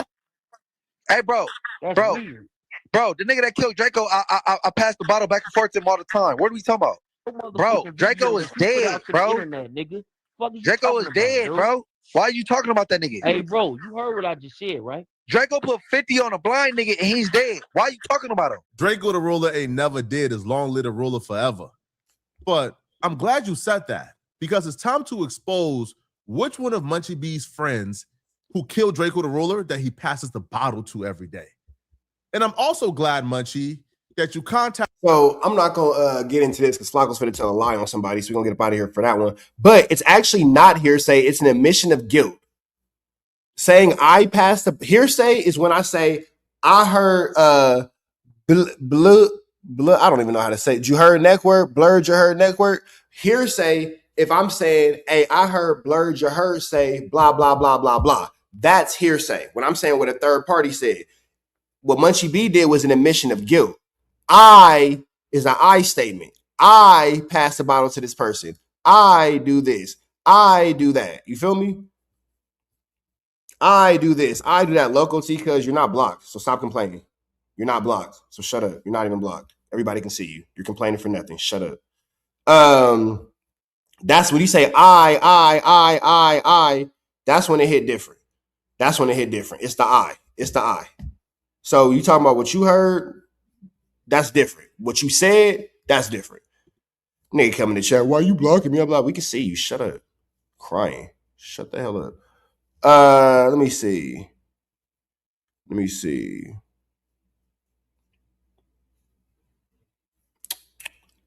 So this will lead to this. Because I do So this leads to the police going into No Jumper. No Jumper reveals that detectives showed up to speak to Munchie B about the murder of Draco the Ruler. Munchie B has been on this internet for the last 5 years telling... Because Chico, he come in this motherfucker crying. Like, who comes in? Your mods be blocking my chat trap. What's up with that, cuz? Nothing. Shut up, nigga. We can see you. Stop crying. Shut up. Cry, baby. You a grown man crying on a Wednesday about being blocked in the chat, nigga. And if you was blocked, so what? Nigga, shut up and just watch it. Stop crying about it. Telling, self-snitching, doing everything in his power to self-incriminate. So Blurred Your Heard Network said it won't work unless they get him to admit an interrogation. You must not be familiar with California law, big dog, because there's so many people in jail, on death row, fighting life sentences, on 4 yards for what Munchie B just did. So actually by California state law, that actually is admissible in court. So don't listen to people like Blurred Your Heard Network who's unfamiliar with California state law and federal state law to where you can make statements like that and they are being used as admission of guilt as open source reporting, which is favorable and solid information to be used in a Los Angeles County Court, in the United States Court, and the United States Federal Court. Shout out to the Big U case where we learned that. And incriminate his own gang in regards to the murder of Draco the Ruler. If what you said online couldn't been used against you, Big U wouldn't have a charge right now because he said that he wanted to whoop out Whack 100 and Whack 100 wouldn't be a victim in Big U's case. If what you said online wasn't being able to be used in a federal court, Loose Cannon wouldn't be there for the Mann Act for a robbery right now for something he admitted on No Jumper. Ruler. He's been doing it with absolutely nothing to gain from it outside of clout. That's the only reason I can explain why he will come on this internet, go on a random app called Clubhouse that he essentially gained nothing from, and admits that he passes the bottle to Draco the Ruler's killer every day. Draco was all on Adam, right, talking about this. No. Hey, Draco is dead, bro. What are we talking about? Don't make me disrespectful. Hold on, homie. Hey, bro, look. Hold on. Hey, you know Draco shit used to be on the table and ain't there no more, right? Draco shit was on the table and ain't there no more, right? Hold on. You do know I did. I said Draco and his brother worked there on Friday. Dumbass stuff, bro. Hey, Draco is dead, bro. Hey, bro. Kill Draco. I pass the bottle back and forth to him all the time. What are we talking about? Because I do Draco with Whack 100. I ask some questions. Draco is dead, bro. No, that's dumb. That's just dumb. That's almost as dumb as you sending people my address. Oh, you thought they didn't know about that? Now ask yourself how I know about that. Now, just ask yourself, how do I know about that? This man don't even understand how much nonsense he done got himself in, man. That's a different story for another day. Okay, but Munchie B has been on his internet, on these podcasts, trying to convince the world the United Bloods Congregation of LA County formed like Voltron. We got a super chat. Shout out to the super chat that just came in. Big love to who that come from? Fam Bam. Shout out to Fam Bam. Munchie is a drunk hater. Stay acting tough. He talks loose off the juice, but he needs to just go away and be happy God gave him a second chance at life. Now that's real. That's real. That's real. That's real. That's real. That's real. That's real. And conspired to murder Draco the Ruler. And eventually you got to talking enough that now the world believes you. Okay. I mean, sir, you did a great deal to convince us that y'all murdered Draco the Ruler. I mean, like, Draco the Ruler wasn't even cold yet, and you was already making. Hey, now I will say this. The police didn't come looking into this situation until you ninjas started talking about it online. The police didn't give a damn about this situation. And then y'all niggas started talking about it online, and they started getting upset, and this person started getting mad, and that person started getting mad, and it started becoming this, and it started becoming that, and now here we are. But y'all niggas talked yourself into an indictment for sure. Videos like this mocking his death. That's a knife in his hands, by the way, as he mocks how Draco died. Weird. Y'all want to take it there. Stab him in the neck. You want to take it there. Y'all shed tears.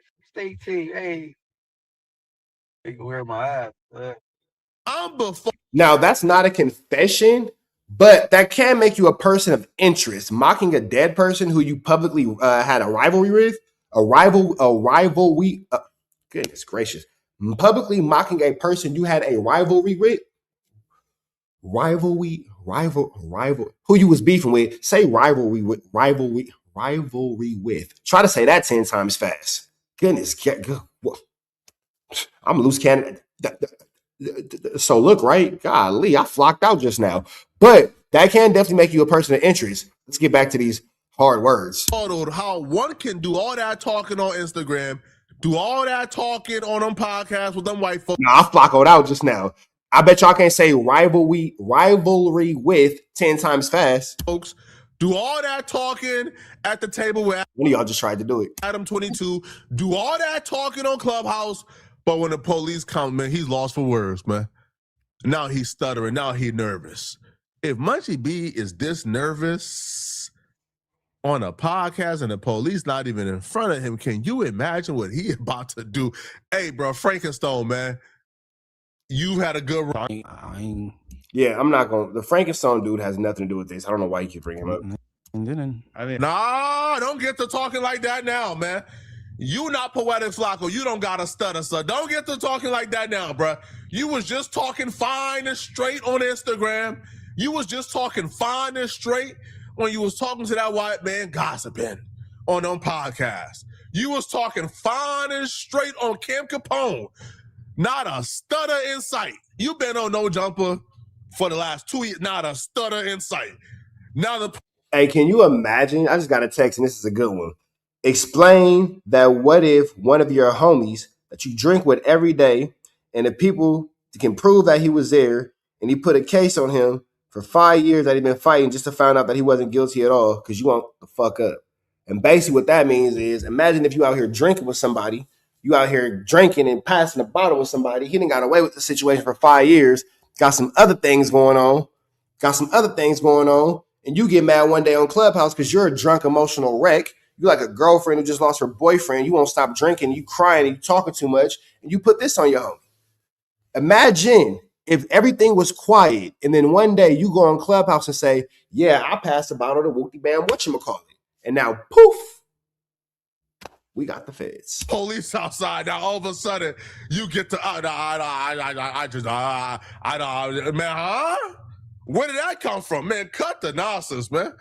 See, Munchie B is stuttering because he's terrified of two very possible, probably probable, two very probable, more than likely like scenarios.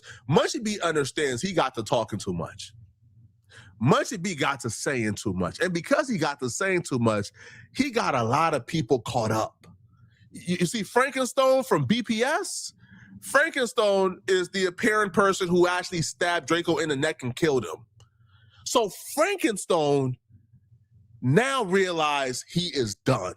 now realize is over with. His life will probably end in a jail cell. And because of this reality, Frankenstein. Hey, we're going to pass the Frankenstein part because I don't know why Flakko keeps putting him into it. He has nothing to do with it. Yes. Well, I wouldn't say that Munchie B is a snitch, so to speak. But what I will say is if Munchie B's statements, which are able to give somebody an indictment, then yes, you will be a part of somebody's paperwork. And yes, you will be indirect snitching. I'm not sure if you guaranteed to do it. I'm not sure if you promised to do it. I'm not sure if you intended to do it. But the fact remains, if something that you do or say online is used to convict somebody, should that end up being Munchie B's situation, then yes, you would be snitching. Right now, Munchie B's just kind of is dangling on talking too much. You're kind of teetering on talking too much, for sure teetering on talking too much. Because what we can all agree is if we were Munchie B's friend that this conversation was about, we wouldn't want people talking about us. Come on now. No matter what you think, for anybody who's like, oh, Munchie B's not wrong, Munchie B's not wrong, you wouldn't want someone talking to you, talking about your situation like this at all. Period, point blank. So we can all agree with that. So I'm going to say that it's talking too much. I don't think that it's telling. Okay. But if your talking too much is used, against somebody in court, then it can be telling. I'm going to lay out the whole timeline then. I'm going to say what happened. And also, what I'm about to say might be the reason why this podcast is cut short, perhaps. Yeah, we'll see. Hopefully not. But okay. Yesterday, sheriffs come here. Or not sheriffs. CHP, California Highway Patrol. Okay, they come here. They're looking for Munchie. Josh says, what are you looking to speak to him about or whatever? And they say, we're investigating a murder. And Josh, I guess, takes the card, texts Munchie, tells him, gives him the phone number or whatever, and that was that. Then today at, 11 a.m., 11:30, they're back, same dudes, plain clothes, driving like a regular truck or something, I guess. And they, Josh, and for some reason offer more information. They say we're looking for Munchie and Adam, and that we're looking for them because we want to have a conversation about an investigation that we're doing into the murder of Drakeo the Ruler. Munchie, you are a slick devil, man. Now it's crazy because the police showed up tonight. The police been busy this week. Monday was no jumper. Tuesday was no jumper. Today is Wednesday. Today's Thursday, excuse me. YG done got scooped up and picked up. It's well, we can all agree. Call it what you want to call it. Don't call it what you don't want to call it. We can all agree that none of us want any of our friends talking this much about us. Should we be involved in? Adam is there. Should any of us be involved in an unalivement? None of us would want anybody we know talking as much as Munchie B is right. Tell it, Munchie, these detectives came this day and this day and this day, and Munchie B is just there acting like he has no ideas who those detectives are. And they came to investigate the Drakeo the Ruler murder. He just sitting there, like acting completely oblivious and shocked. Munchie, you should probably tell Adam the information that we both know. Right? You should probably tell him that you're not shocked they showed up. You should probably tell him, the information that we both know, but we can't say, right? And you know why we can't say it? You should probably let Adam know that. It's his building. He has a right to know that information, Munchie. But hey, Munchie, I got a question for you, man. Again, I'm just wondering, sir. Is this your first time being hit up by them folks? Is this your first time they've tried to attempt contact?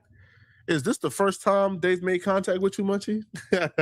Huh? Is this the first time? I don't know, sir. I'm just asking. Is this the first time they made contact with you, Munchie? Huh? Put it on your hood. Hey, man. Adam, you should probably start demanding some questions be answered here, sir. Because that man's sitting there and he's playing oblivious.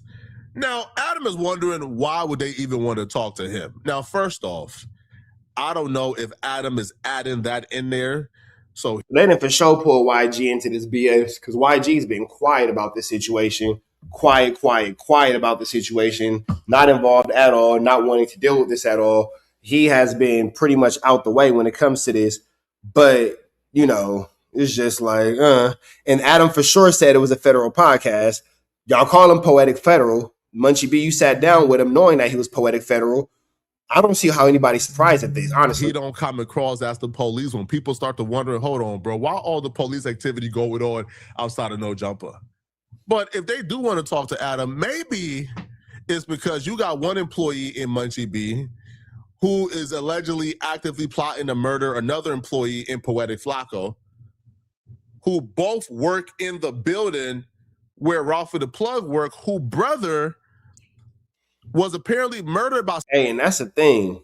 And his brother is in there. You niggas act like Ralphie the Plug ain't in there every day. Somebody that Munchie B is passing the bottle to every day. Maybe that's why the police want to talk to Adam, man.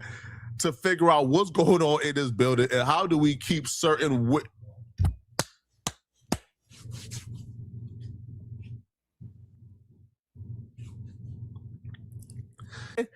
Now, I don't want to hear Flakko like move the juices in his mouth around. It's disgusting. Munchie speaks on this. Now, Munchie is clearly nervous. He's worried. He's terrified. He's afraid. But Munchie starts to pop in a big talk like, nah, they can talk to my lawyer, huh? Now, I don't think that Munchie B has a lawyer or retainer for this type of situation because that is a pretty penny. That is a pretty penny. That is something extremely costly. So I don't think that Munchie B, in fact, has a lawyer or retainer. That would be costly. That would be costly. That's not what you said. All right, man. I can't. He's making it seem like Munchie told him something very incriminating, but I don't think so. Flakko, you're not as slick as thighs. Now, here's the thing. Flacco's definitely putting 10s on it too, for sure. He's inflating the conversation. He's inflating the content. He's inflating the whole 1-2 step likes here. He's for sure putting 10s on it too. But at the same time too, who gave this nigga any type of ammo? If Munchie B would have never opened up his mouth and said anything, would there be anything for Flakko to exaggerate? If Munchie B would have never opened up his mouth to say anything, would there be anything for Flakko to exaggerate? We all know that Flakko go pretend like he solved the world's deepest crime. Flakko know where Davy Jones' locker is. Him and Wack, they got the content. You feel me? So we know that. Why give them something to use against you? If you don't give them anything, there's nothing to give. There's nothing to be highlighted. That's all I'm saying. Can't wait to divulge everything. He thinks about it. I don't live at No Jumper. Why they keep coming here? That's all. I mean, I don't know. They came at 11:30. We'd be doing the news normally at noon. They probably thought you was finna be there at like that time. Oh yeah, shit. I ain't homeless. I don't live here. And then you said why didn't they just go to my house if they were trying to talk to me? Right. So that's all. Why is it the CHP? That's what I'm confused about. I don't know. I had my lawyer hit them. No, they ain't return no email or no call. So. But I mean, clearly you don't give a having this conversation because you're here, you're live. And here you go, Adam telling people again about conversations they shouldn't be having, but you don't care about it because you're here, you're live, you're blah blah blah, you're blah blah blah. Come on, my boy. Come on, my boy. Like, this situation just don't make no sense. Like, golly. All anticipating when you were coming here today, we were all kind of expecting the cops to just like pop out of the car when you pulled up and have a conversation with you. Apparently, I was kind of like prepared for that. Yeah. Yeah. But you're not worried about having that conversation or anything? But I don't got no conversation for them because I don't know. That's what lawyer. You talk to my lawyer. That's what your approach would be? Yeah. Don't got no conversation for him, but we got hella episodes of No Jumper where you talking about it. No conversation for him, but hella No Jumper episodes. Yeah, you know what I'm saying? I don't know what y'all want, bro. Like, shit. Ain't nothing to talk about. Damn. Yeah, I was going to hear him out. I just want to know what they fucking are talking about. And with the whole lawyer thing, it's like, damn, that's a lot of money for something where, like, if I felt like I had even a semblance of plausible criminal issues, I would get my lawyer involved. But being that I have zero to offer, I wasn't really worried about it. But I don't got nothing to offer too. But you know, they get to creating narratives and they might, you know what I'm saying, they mind. They like delusional. I've never been 5 or 10 feet away from that nigga. Like just like Wack. I never been around Wack a day in my life. Right. I mean, if you look at, for people that have been watching like this case or just, you know, this story from the beginning, it seems like the LAPD in general has exhibited a lot of ineptitude. They don't really seem to know too much. I'm wondering if like these recent videos and documentaries and all this unnecessary attention that we have going on is leading to y'all ninjas getting Flu, Flam, Skull, Doug, and Larson. Because you can't tell me that all these situations that we're having are not leading to you dudes catching these cases. Like, it's just coincidental that all of a sudden, once all these documentaries go up, niggas start, going to jail and police start popping out and all that kind of stuff. That's just how it happens coincidentally. kind of brought the attention to them as to where they're like, well, that's the question is, did the videos provoke them to take the investigation more serious, or are the videos 100% right? Because in Flakko's video, he claimed to have insider information from the cops about. Now that I don't think is true. I don't think that Flakko has any insider information. I don't think that Flakko has any inside scoops. I think that y'all just keep saying stupid stuff. And Flakko's smart enough to use your own words against you as if the same way a district attorney would. Their investigation and how they were going to arrest this guy. I think that all of us who know him kind of thought that there was probably a really good chance that was bullshit. And that he was just saying that because somebody from the streets told him some shit. And he was basically like chalking it up to the cops to make it seem more official, just because I wouldn't really put that past Flakko. Do cops say that to regular people, like citizens, and we're going to arrest this guy? Hell no. Hey, listen, man. I don't know what y'all talking about. Okay, I don't know nothing about what y'all are talking about. Okay, I'm just a YouTuber. Okay, sir. I'm just a YouTuber, sir. Now, Adam is expressing how he don't even want to hire an attorney to speak to them folks because it's going to be costly and expensive. But Munchie B is bragging about how his attorney is going to contact them on this day, this day. Man, sir, stop pretending, man. Stop acting. Now, I think Munchie B and other people assume that because they were not present or... Now, I don't think that Munchie B has a lawyer or retainer for that. You know how much money that will cost? Like, niggas like, oh, I'm going to let my lawyer. Nigga, do you know how much money that will cost? Do you know how much money that will cost? Let's be transparent. Let's be real about it. Nigga, who got... Okay. It sound good. There when the murder took place, that they're in the clear. That they essentially, have nothing to worry about. Not even understanding, man, that there's this thing, man. There's this thing. Oh, what is my hands doing? What is my hands do? There's this thing my hands is doing that got them talking a little too much. Understand this, man. All right. Yeah. Whenever Flakko does this, we know that that's his tail. Shout out to point and shoot. Whenever Flakko starts talking like this, and he's so exasperated, and all he can do is this because he's so confused, and his hands are just going like this, and he's giving you spirit fingers. It's because he's not telling the truth. Eyewitnesses are now more than ever willing to step forward and identify people. You got people on Munchie B's side of the world. They talking, they communicating, right? They ready to take deals. You got everybody. Now that I don't know anything about. That's Flakko just flu flamming. But with that all being said, let's kind of continue on with that one. You know what I'm saying? I got something else I want to talk about, unrelated to this case, because Munchie B went off on Spody Face yesterday. So let's get into that. You feel me? Munchie B went off on Spody Face. He had some things to say about the Spote. He has some things to say. So let's get into that real quick. Just to flip and pop some tags. Girl, go in that go-yard bag. Am I the only one that noticed that Young Miami song, Spin It, is Tupac, I'd Rather Be Your Nigga? I'd rather be your nigga.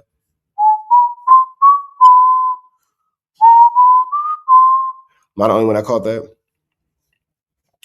I'd rather be your nigga. In the hottest in the streets with your government. If you ain't tapped in, you're Rebecca. Welcome back to the right TikTok. I truly say people are beefing with Flakko. Rockstar has terrible teeth. It's disgusting. So he got to turn the gun on somebody else. And who is that person? None other than Spody Face, right? Hey, that's real. Munchie B couldn't handle the pressure from Flakko. Now he beefing with Spody Face. We can all see that. jumping out there, jumping out on the ledge once again, you know, back against the wall, beefing with Flakko. So he got to turn the gun on somebody else. And who is that person? None other than Spody Face, right? Spody Face himself. Get hit with a stray because he's trying to play devil's advocate, but be cool at the same time because he feels like he has a relationship with Munchie B. Munchie B is not taking it lightly, okay? He would, you know, Spody Face went on Dejan Paul. Spody Face really didn't say anything wrong, though. Munchie B just kind of went too far with the situation, but I want to see if Spody Face actually reacts. So he has it in here. Okay. We got to ask some questions, you know, and Munchie not feeling that at all. You feel me? So we gonna get into all this, you know. Munchie saying what he got to say, reacting to Spody Face, but Spody Face responding, coming in my room on Smut Free TV. So yeah, stay tuned for more. If you like this content, give it a thumbs up. You're now tuned into the Rockstar Report. Let's get into the content. Somebody else, because I'm not gonna take long on this video, although I'm live. Spody Face, who I deemed a good guy, a genuine man. You know what I'm saying? He said he good peoples. What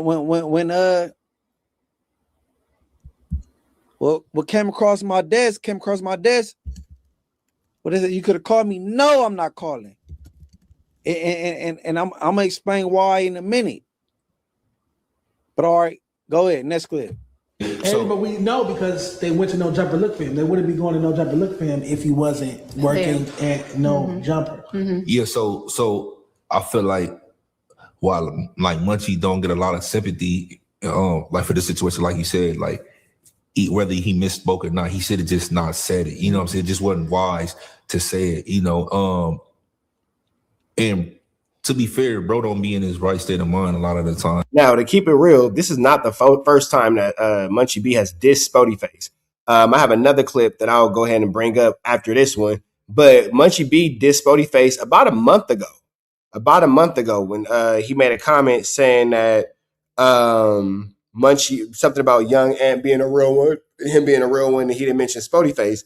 And a lot of y'all in the comments like, oh, you reaching. But here it is. A lot of y'all wanted to say I was reaching. I was just trying to make it seem like, oh, you just trying to start a beef with Spody Face and Munchie B. Munchie B already had a problem with Spody Face.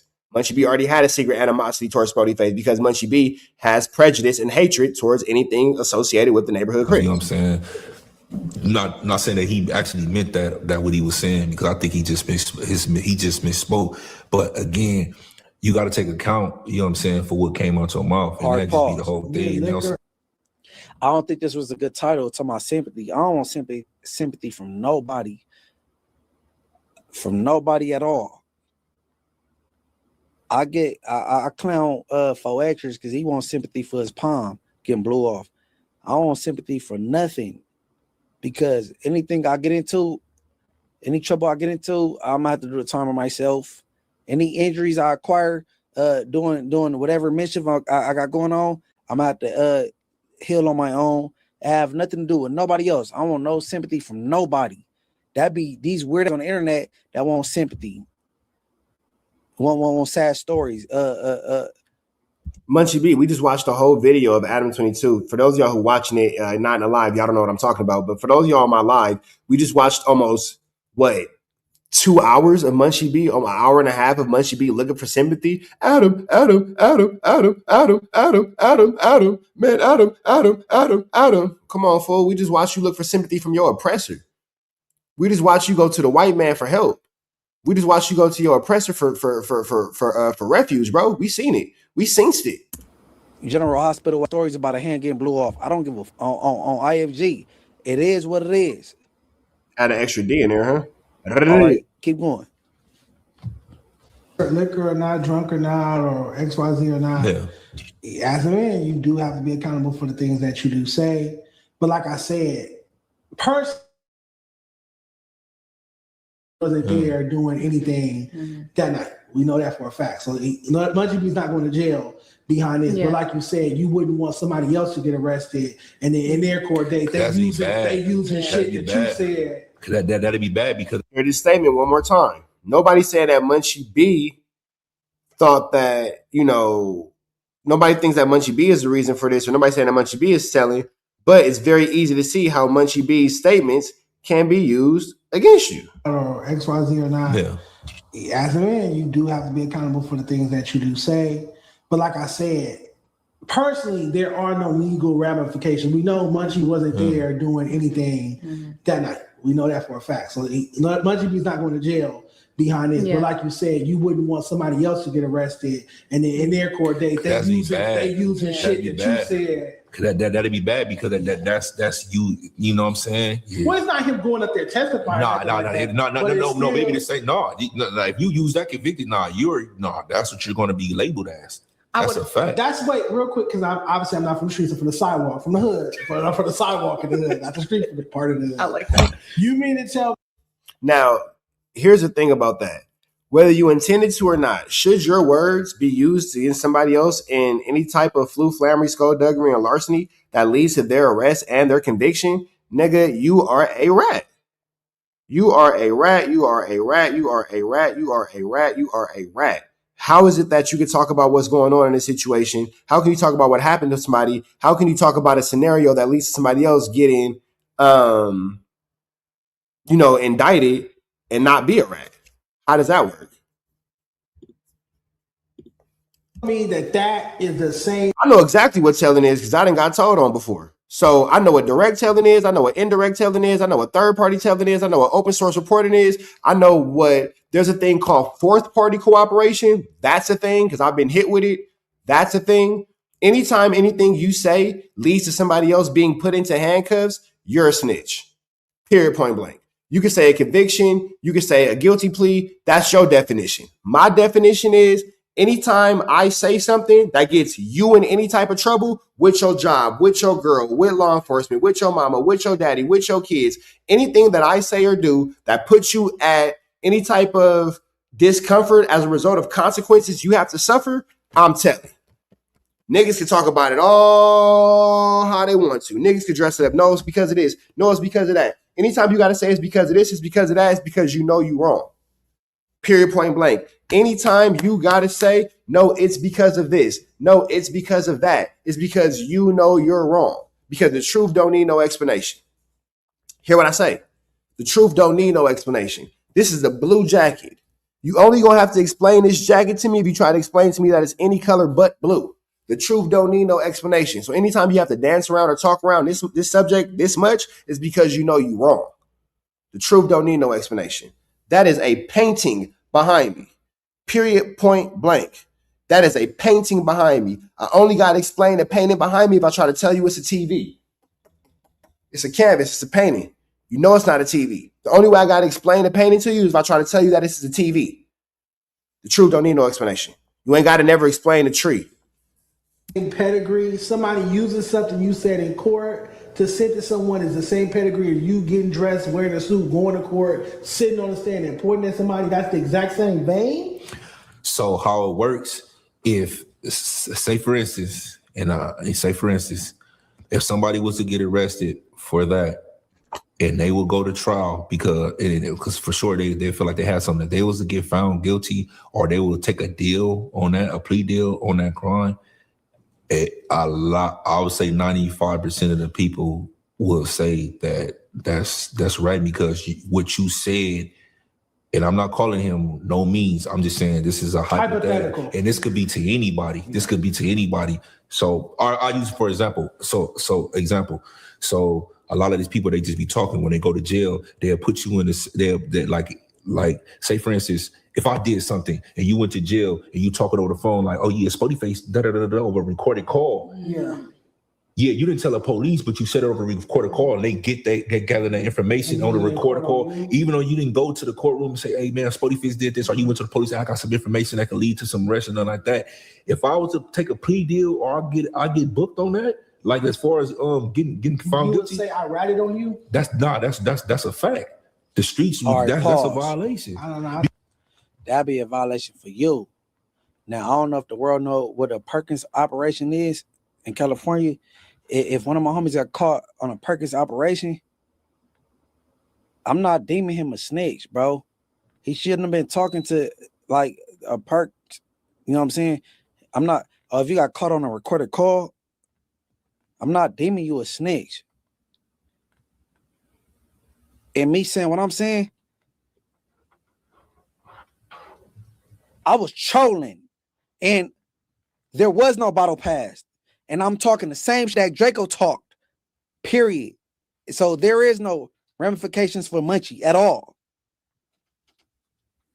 So this shouldn't even be a conversation as far as a game member go, like Spotty Face, because you're speaking out of turn. I want to know if you even had co-defendants before. I'm confused. Or keep going. So you know, because it wasn't accountability. Like no accountability, no accountability, no accountability, no accountability, no accountability. Like none. You're mad at Spotty Face because you said too much. Take the dog to the back to eat. You take the dog to the back so she can eat. You have no accountability. You said too much. You did too much. You flu flammed. You skull dug. You larcen. Have you ever had co-defendants before? Are you so weak that you can't commit a crime by yourself? Have you ever pulled a skit solo? Have you ever caught a hat by yourself? Have you ever did the Dougie on a dolo? Have you ever did a dolo Dougie, or do you need support? You need a support system to bust your man? That's crazy. I ain't never heard of a grown man say, have you ever had a co-defendant before? No, nigga, because I can commit crime by myself. I don't need help. Because I don't need somebody to hype me up. Because when I was doing my 1-2 step like Sierra and I was tagging my man, I didn't need no battery in my back. I did it by myself. I did it sober by myself. So this whole, have you ever had a co-defendant before? No, nigga, because I'm smart enough to commit crimes by myself, because God forbid I got a co-defendant and they get drunk and go on no jumper and start talking about our crime. God forbid I have a co-defendant that drinks too much and then gets a job at no jumper and starts talking about our crime. God forbid. Nigga, God bless whoever your co-defendant was. Intentional. No, it don't matter. That's dry snitching, lie snitching, any type of snitching that leads to a conviction. That's just what it is. Not saying that he meant it like that. That's just what it is. The streets. That's what they would say. If somebody, because then he'd be like, oh well, the stuff that the statement that Dejan, you know what I'm saying, he made, it led to my arrest or it led to my conviction. You see what I'm saying? Like, so they call that third party and all type. You know what I'm saying? If it leads to a conviction or a plea deal, in the streets, you're not going to be considered good. Hopefully in this situation, because they had such a public beef, Munchie and Draco, that it could be discounted as, I was just saying some disrespectful shit. Why would it be discounted for that when it wasn't discounted for that for Big U? Because because we had beef and none of that was true. I'm a podcaster, I'm a rapper, I'm an entertainer. He's an entertainer. It was rap beef. Even the things said on Club. Hey, look, he said third party beef. A third party snitching is. That wouldn't be third party. That would be open source reporting. Me telling Joe. That would be open source reporting is what Munchie B would be accused of.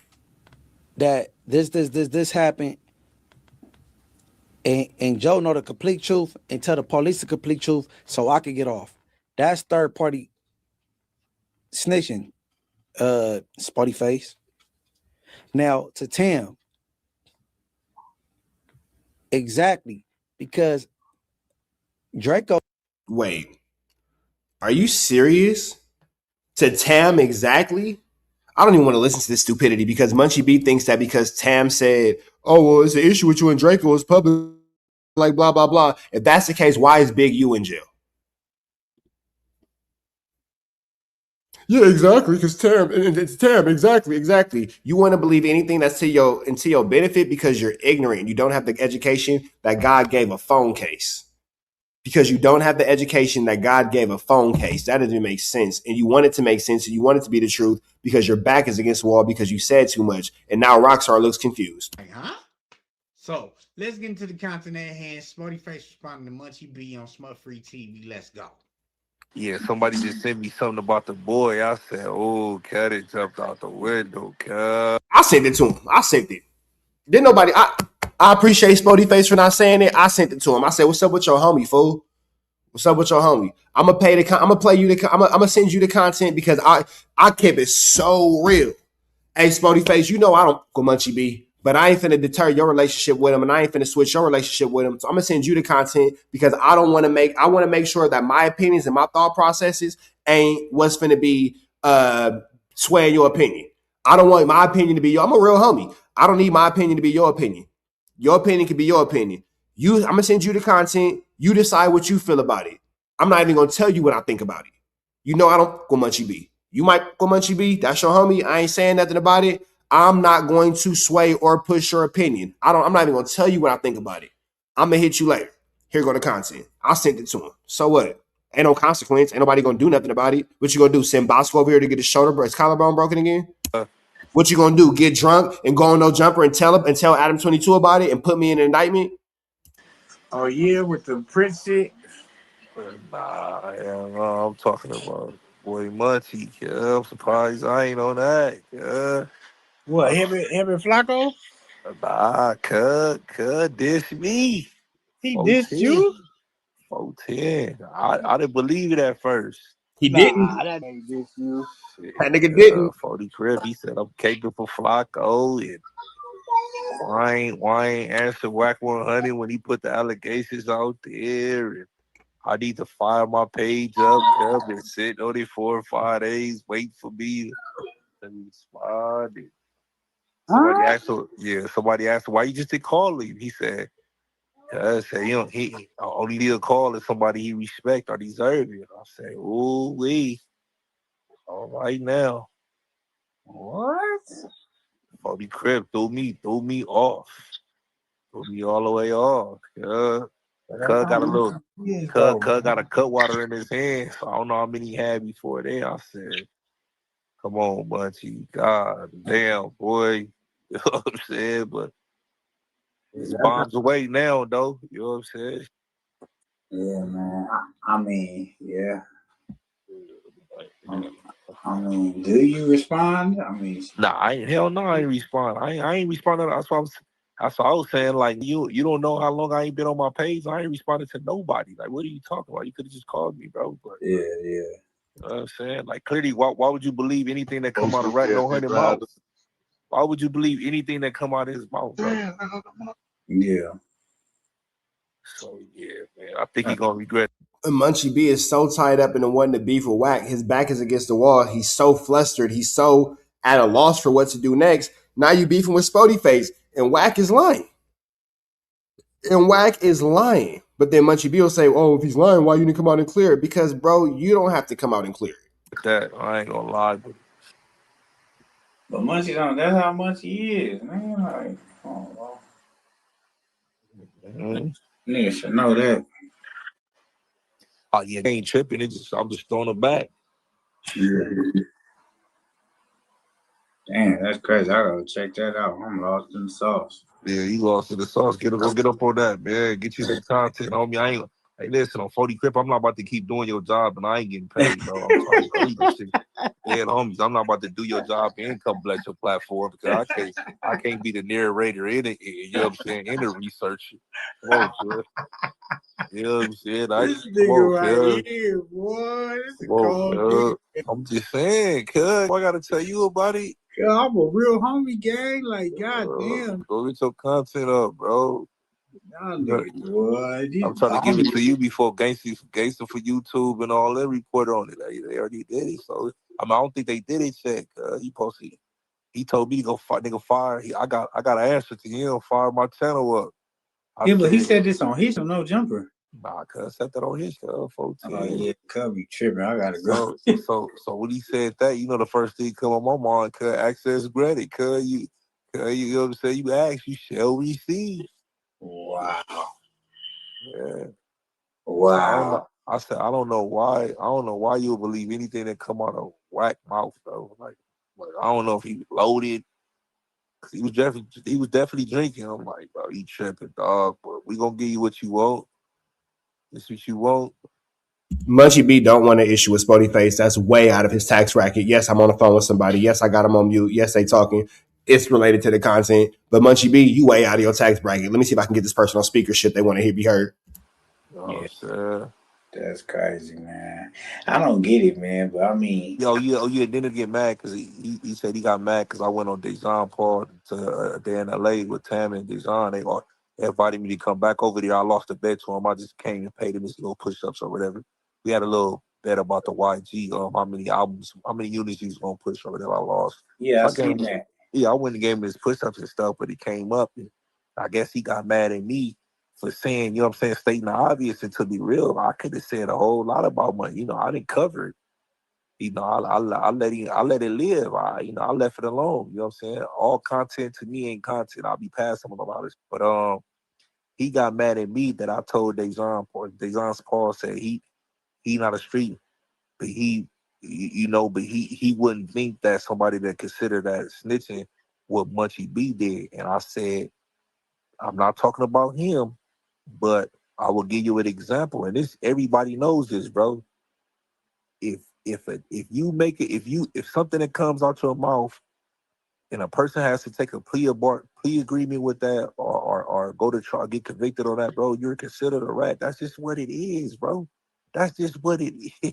That's just what it is. If it's not like on a wiretap, like you unknowingly like on a wiretap, then you might got some wiggle room with that. Like, you know what I'm saying? Phones tap, they not known. But if you get on a recorded call, bro, are you saying something in the public knowingly, bro, and they use your statement to get anybody convicted or you have to take a deal? What is that considered, bro? Yeah. I thought that was common knowledge. No, tell me, no, tell me am I wrong? What is that? If I use your statement or anything that you said, bro, against someone that get them to make them have to take a plea agreement or, you know what I'm saying, get convicted in trial, what is that, bro? What are you considered to the streets?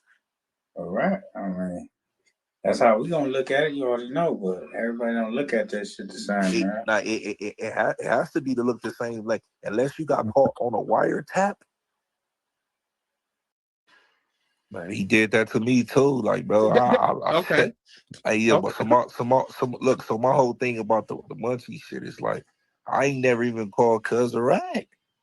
But if anything you say or do, if it's used in a court of law, bro, to prosecute somebody, and they get booked for it, whether they take a, you know what I'm saying, a plea bargain or they get found guilty, bro, you know what that's called, dog.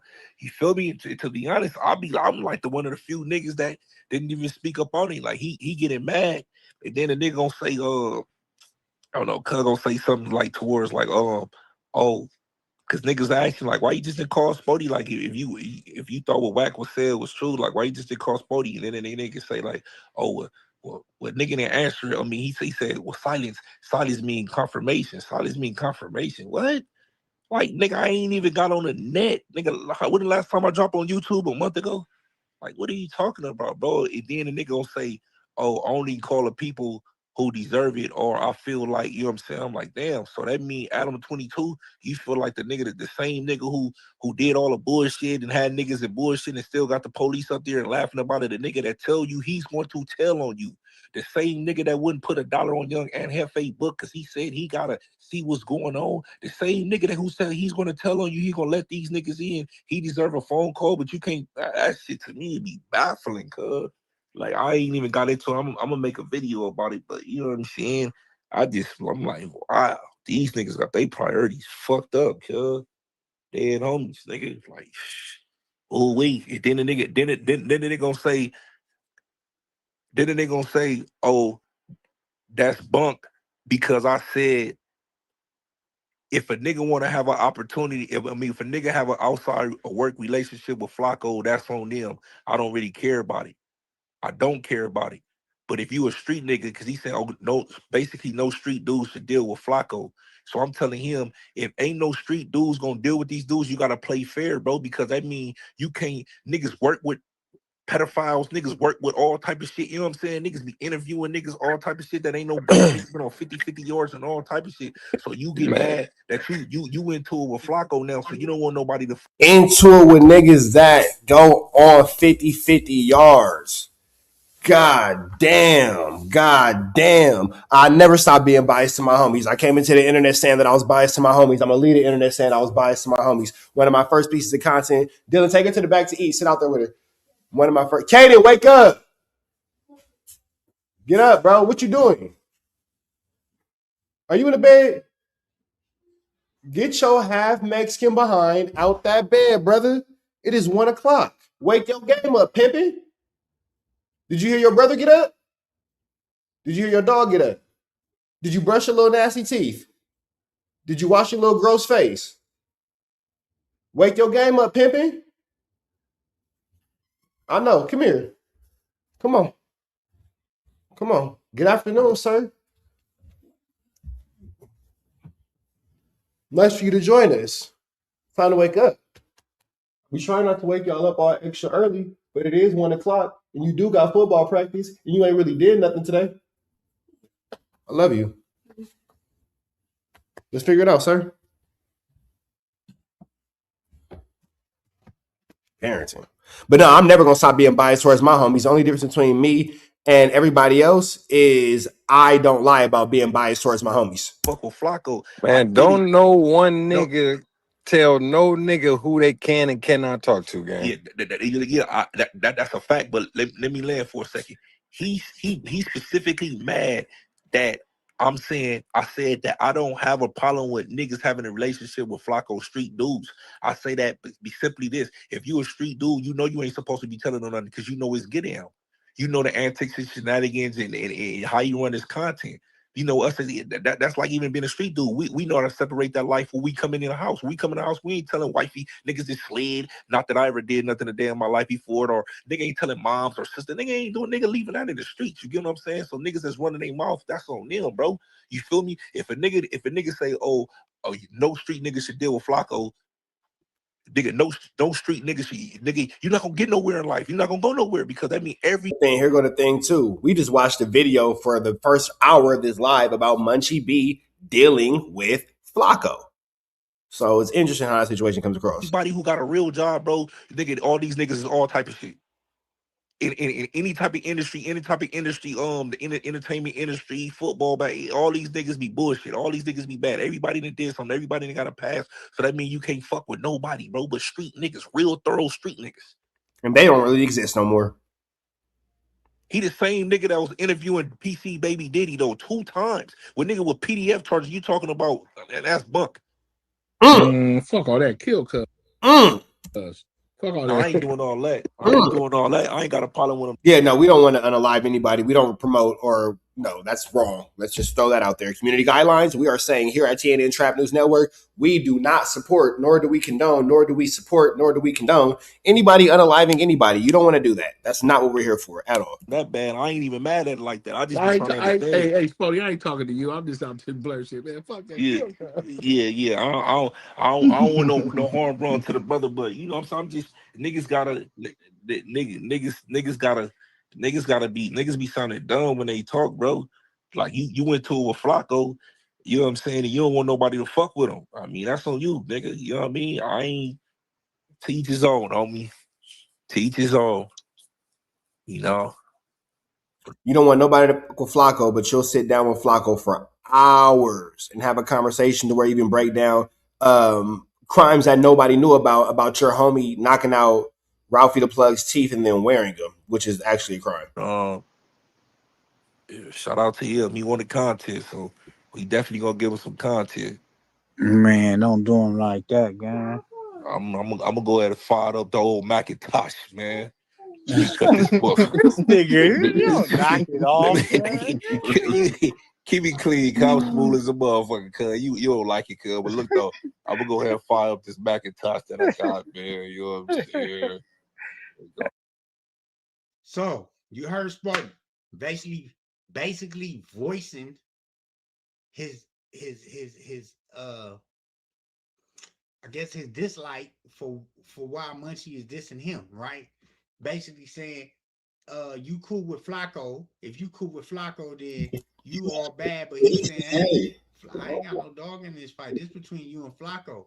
You saying I can't be cool with Flakko? Is like, but then see, that's true. You saying that he can't be cool with Flakko, but you sat down with DC baby Drakeo, who has these crazy charges, the same crazy charges that you are alleging Flakko to have, and you knew about it. So Munchie B is really all money over morals, because he'll sit down with DC baby Drakeo and he'll act oblivious and act like he doesn't know about all the charges, but he'll sit down with him because he's messy and he wants to embarrass Spody Face, and he wants to take Spody Face, off the map and all that kind of stuff. He'll do that, but then he'll be like, oh, well, don't blah, blah, blah, don't blah, blah, blah. But then you'll sit with Flakko, and then you'll, give up all this information. Oh, the Crips are talking to Flakko, but then it's blah, blah, blah, blah, blah, blah, blah, blah, blah when you're doing it. So it just doesn't really seem like this is really too logical. You feel me? I don't really see it. I just see a bunch of hypocrisy, fool. We being 100% transparent about it, but let's continue on with this content. You know what I mean? Let's continue on with this content. What do I know? What do I know? Let's see what my man Cedric of Nashington. Let's see. Let me see something real quick. Hold on. How y'all feeling this Thursday, chat? How y'all feeling this Thursday?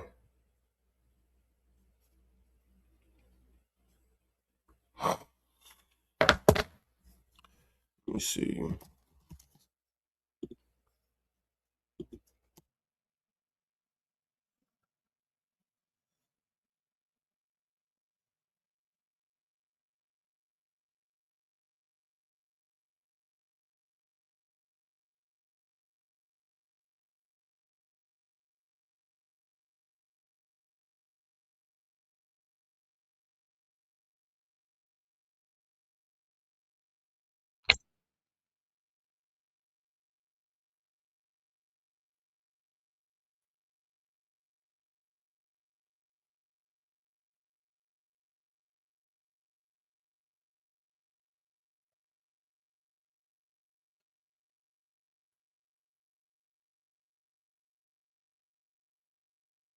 Oh, I'm tripping. My bad, y'all. My bad, y'all. Oh, shit. My bad, y'all. I thought the screen was being my fault. I did something slow. I thought it was sharing with y'all. My bad. I can't get the dough. Was finna hit the stage. Then I heard somebody got hit with a blade. Well, in developing news this morning, rapper Drakeo the Ruler was stabbed to death after a backstage fight at an LA music festival Saturday. Police say the 28-year-old was fatally injured with an edged weapon and died after being taken to a local hospital. Drakeo was among dozens of artists scheduled to perform at the Once Upon a Time in LA festival. After the incident, Live Nation and Snoop Dogg, who helped organize the event, decided to end the concert early. Officers from the LAPD and California Highway Patrol, some equipped with riot gear, kept a watchful eye on audience members as they evacuated the area. They were determined not to see a repeat of the recent Astroworld tragedy where fans were crushed. Now, this situation is crazy. This whole situation as a whole, you just kind of got to pay attention to, because it's not really the best situation. And Drakeo the Ruler for sure was put into a very flammer situation. So God bless the dead. But, excuse me, when it comes down to it as a whole, we're going to continue on. What's up, Mr. Razwan? I can't get the dough. Was finna hit the stage. Then I heard somebody got hit with a blade. Well, in developing news this morning, rapper Drakeo the Ruler was stabbed to death after a backstage fight at an LA music festival Saturday. Police say the 28-year-old was fatally injured with an edged weapon and died after being taken to a local hospital. Drakeo was among dozens of artists scheduled to perform at the Once Upon a Time in LA festival. After the incident, Live Nation and Snoop Dogg, who helped organize the event, decided to end the concert early. Officers from the LAPD and California Highway Patrol, some equipped with riot gear, kept a watchful eye on audience members as they evacuated the area. They were determined not to see a repeat of the recent Astroworld tragedy where fans were crushed in a panic. And people kept on wondering, Nash, why is you staying away from this shit? Because it was too many people. It was a lot going on that night for sure. In LA talking. Man, listen. Breaking news. Rapper YG is being accused of murder. Apparently, this took place right here in his hometown. Police officers said they are looking for more information. Him or his team have yet to make a statement. They say I murdered this. They say I murdered that. Well, if that was true, you'd be a rag. And I'd be in the cell sleeping on a rag. But too bad that ain't no rag. All that talking on the app. The streets done, yes, a rap. They want to send me for the city whack. Same once brought the city back.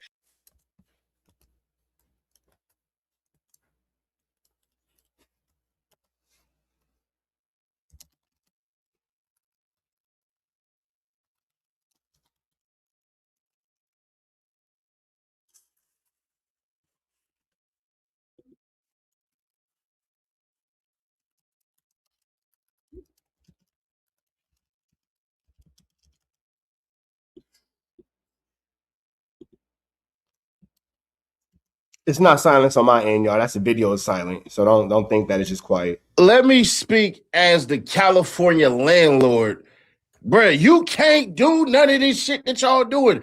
If you or somebody around you is being investigated for murder, you don't want to go out making no victory songs of how innocent you are and all of this shit until people are arrested, tried, and convicted, and then we get the appeals and all that shit. Because if you don't do it in that way, the speculation is going to be insane. And when you get to the end of this video, the speculation part being insane is going to make so much damn sense because of how I'm going to orchestrate it for y'all. But we got a whole lot more to get to. Roll it. Turn up the score. I'm at war. Motherfucker, I'm at war. I don't even know how I end up in the beef. When I started, it didn't involve me. Not me for the thief for he had beef with Yeah, we don't need to get involved in that. a whole nother rapper, but that's a story for another day, a whole nother chapter. Y'all want to take it there? Stab him in the neck. You want to take it there? Say y'all shed tears. Stay team. Hey. They can wear my eyes. Drakeo was all over Adam, right? Talking about this. No. Hey, Drakeo is dead, bro. What are we talking about? Don't make me disrespectful. Hold on, homie. Hey, bro, look. Hold on. Hey, you know Drakeo shit used to be on the table and ain't there no more, right? Drakeo shit was on the table and ain't there no more, right? Hold on. You do know I said Drakeo and his brother worked there on Friday. Dumbass stuff, bro. Hey, Drakeo is dead, bro. Hey, bro. Kill Drakeo. I pass the bottle back and forth to him all the time. What are we talking about? That's the agenda because I do something with Whack 100. I ask some questions. Drakeo is dead, bro. And I don't believe this spineless drunk has anything to do with anything. But the issue that you're going to find out is when y'all are trying to associate yourself with certain things, the police could come up and hit you up years on down the line for an active investigation that has not been solved. That's the issue with these people. It hasn't been solved. So the way your perspective is supposed to work is to be a perspective of how it is. Shit. Niggas keep saying, oh, well, it should go like this. It should go like that. If any of you geniuses, first of all, you mean to tell me somebody with a fucking YA education is going to give you legal advice? You mean to tell me somebody who has a jailhouse education at the ripe age of 14 years old, is supposed to be who I'm trusting for legal? Come on, bro. If you trust any of these fucking geniuses for legal representation, legal advice, you deserve whatever it is you're going to get. You feel me? Yeah, man, it's crazy out here. Everybody's saying a whole bunch of shit. I don't know nothing about anything. But let's just make it a little more interesting. Do you have any interest in talking about what has been going on the past couple of days? Oh, we yeah. don't leave that alone. I mean, it don't matter because I ain't running or shying away from them because I ain't. I'm gonna lay out the whole timeline. Then I'm gonna say what happened, and also what I'm about to say might be the reason why this podcast is cut short. Perhaps. Yeah, we're gonna see. Hopefully not. But okay. It's amazing how much conversation was given about this situation, considering the fact that it's an open investigation. How much conversation is being given about this, considering that it's an open investigation that everybody knows about, is beyond me. This is wild and crazy, kids. Wild and crazy. Yesterday, sheriffs come here, or not sheriffs. CHP, California Highway Patrol. Okay, they come here. They're looking for Munchie.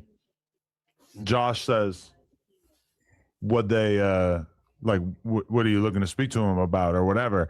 And they say, "We're investigating a murder." And Josh, I guess, takes the card, texts Munchie, tells him, gives him the phone number or whatever, and that was that. Then today at, I don't know, 11 a.m., 11:30, they're back, same dudes, plain clothes, driving like a regular truck or something, I guess. And they, again, approach Josh and for some reason offer more information. They say, we're looking for Munchie and Adam, and that we're looking for them because we want to have a conversation about an investigation that we're doing into the murder of Drakeo the Ruler. YG pace. Dude, don't be there. We didn't give know who was gonna be there. None of that. We just got paid to come. Right. Drakeo got his money. He was gonna do his show if it was just two of us. Like, you know what I'm saying? He was gonna go. But before that, like a lot of people say the energy was weird already. Like, did y'all we sense? wasn't there. We was never there. Oh, We got there at 8:30. It was cracking at 8:32. Like type. Like, wow. yeah, that's the type of.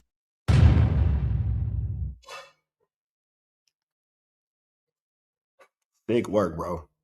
And again, this is a lot. This is a lot. This is a lot. This is a lot to do over an open case.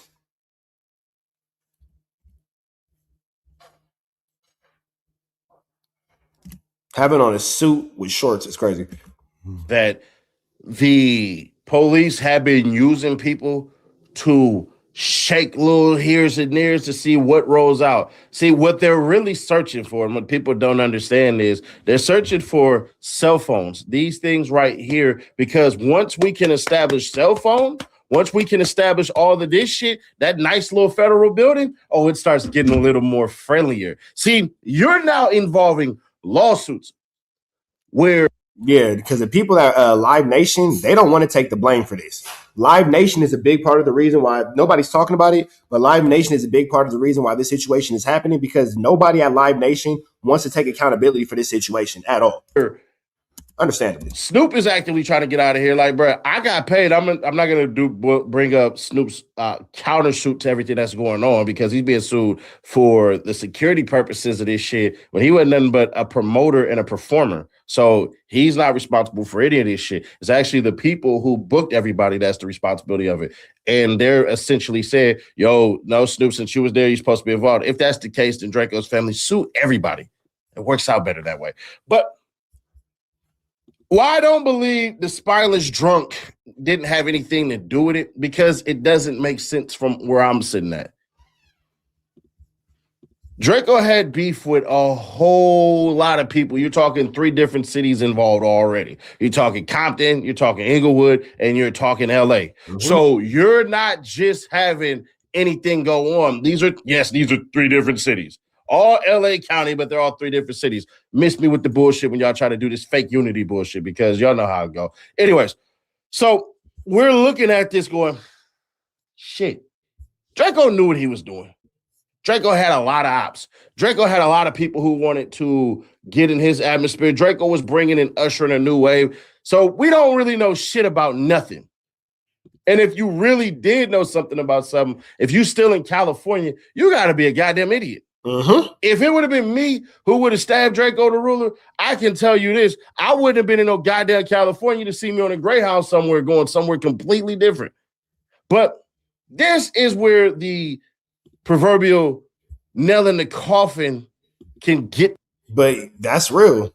And it's like we're watching just episode after episode of World's Dumbest Criminals. And then people get mad when we highlight the world's dumbest criminals, despite the fact that they've been all on the internet being the world's dumbest criminals. Like, you can't continue to be upset with us. You can't continue to be upset with the podcasters. Oh, you this, oh, you that, oh, you talking too much about this, oh, you talking too much about that. You niggas get on camera and just talk about anything. Like, your etiquette online is just disgusting. It's disparaging. The way you guys go about these situations is just, it's just so tacky. You niggas just have no coof. Place I don't believe it, but this is where all the intrigue lies. Characteristics, let him be an actor. Why would I be beefing with dude? I was the factor. I'm at war. I'm at war. I'm at war. I'm at war. I'm at war. I'm at war. Shit, I don't live at no jumper. Why they keep coming here? That's all. I mean, I don't know. They came at 11:30. We'd be doing the news normally at noon. They probably thought you was finna be there at like that time. Oh yeah, shit. I ain't homeless. I don't live here. And yeah, you said why didn't they just go to my house if they were trying to talk to me? Right. So that's all. Why is it the CHP? That's what I'm confused about. Oh, but I mean, clearly you don't give a fuck having this conversation because you're here, you're live. We were all anticipating when you were coming here today. We were all kind of expecting the cops to just like pop out of the car when you pulled up. But nobody did anything preventative to get this man out of there safe.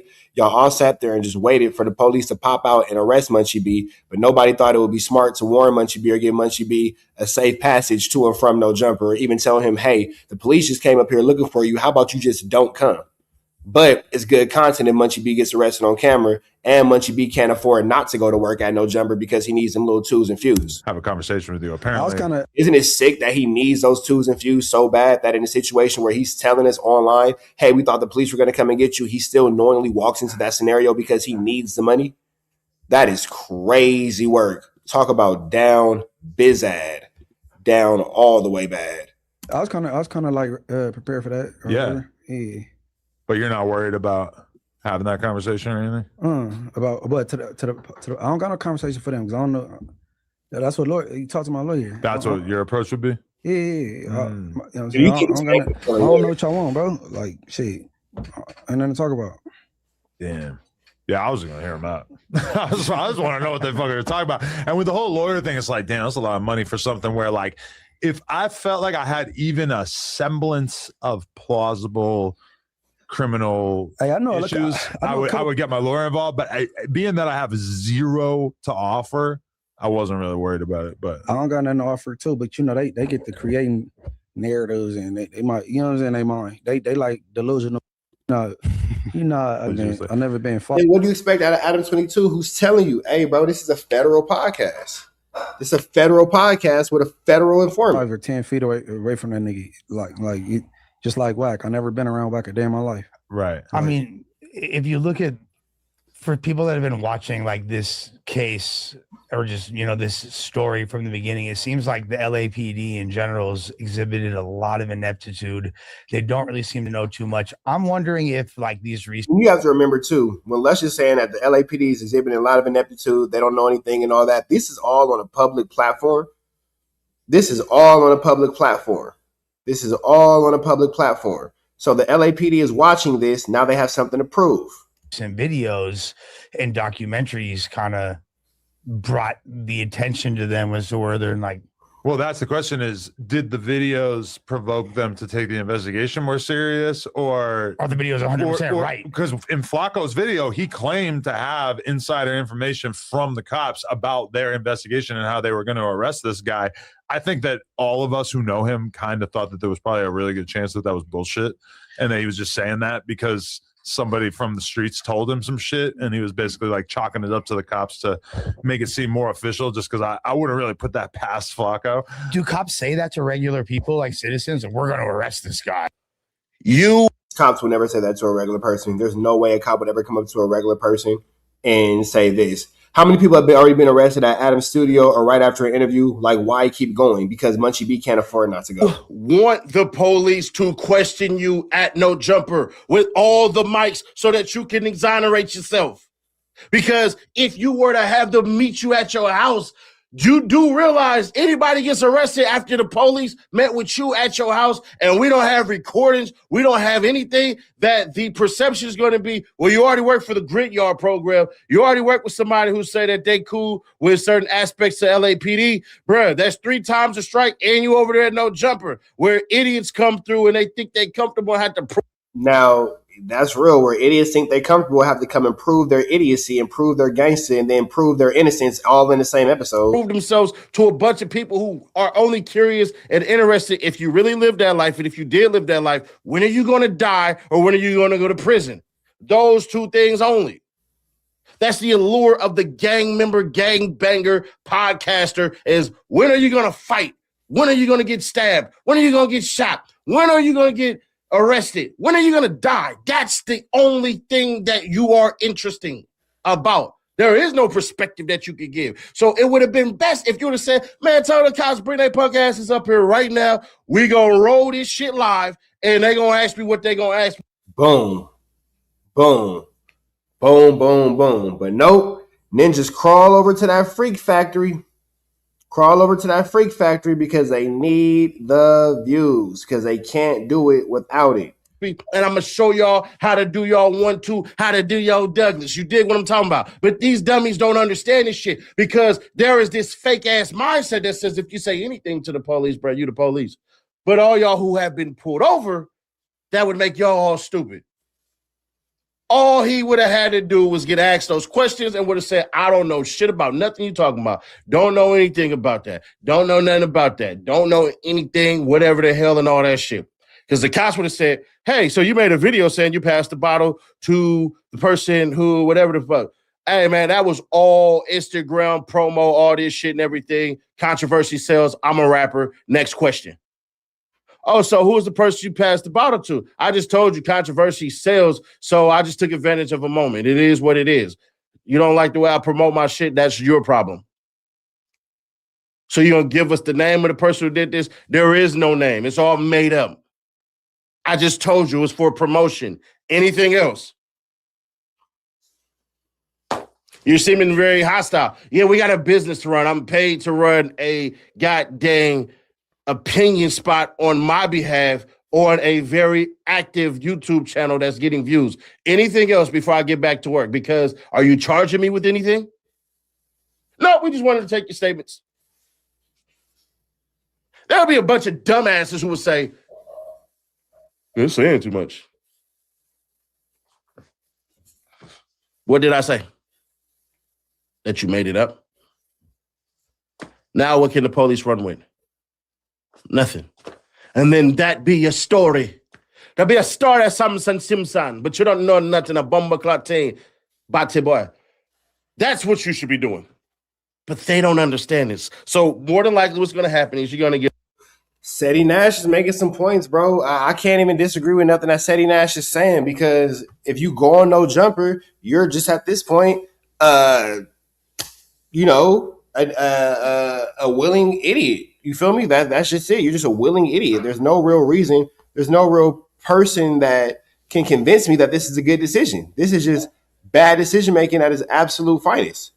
At its absolute finest. So I'm not really sure why these niggas continue to move like this, continue to do what they're doing, but they'll tell you that it's the best thing for them. They'll tell them that's, you know, whatever, blah, blah, blah, blah, blah, blah. Seti Nash won't let you close this out, man, because you saying some good thing, bro. You saying some good things. So I ain't even mad at you, my nigga. I ain't even mad at you because I think that Seti Nash is speaking God's truth. From a roach-infested apartment, and somebody that's going to be there say, hey, yo, what do y'all want? I ain't got nothing to say to y'all. What about these statements? I ain't got nothing to say to y'all. Well, we want to talk to you. Talk to my lawyer. All right, well, we're going to come back. Man, don't come back. And that's what he would do at his home more than likely. And that ain't going to be good enough for the idiots. I don't believe Spineless Drunk had anything to do with nothing. I don't know who he know that might be involved in all that, but if you dumbasses was running around LA talking about how you stabbed somebody and got away with it, bro, and all this shit, you're not going to get away with it the moment you open your mouth. I believe in the pirate's way. Dead men tell no tales. So it is what it is. When y'all ask me, why won't you make this video about this, about that, bro? Hell no. Hell no. Nah, there's certain things on my channel that I can do, and there's certain things on my channel I can't do. And saying that somebody from some set has something to do with this shit, nah, not Nash. Hell nah. But y'all, let me know y'all thoughts on this one. It is what it is. If anybody get mad at what I said about any of this shit, listen, let me pay attention. Let me get y'all to pay attention to certain things about this shit over here. We don't know nothing about anything as far as no murders and all this shit with Drakeo the Ruler. All I know is he made dope-ass music. Go run his streams up, man. I rock with his music and all that shit. I definitely play that shit all throughout America. If you'd have been in the car with Seti Nash, y'all already know when y'all get up in here, I Mr. Do 'em cold anyways, my goddamn way. So, first off, my life is back. Now, let me stop doing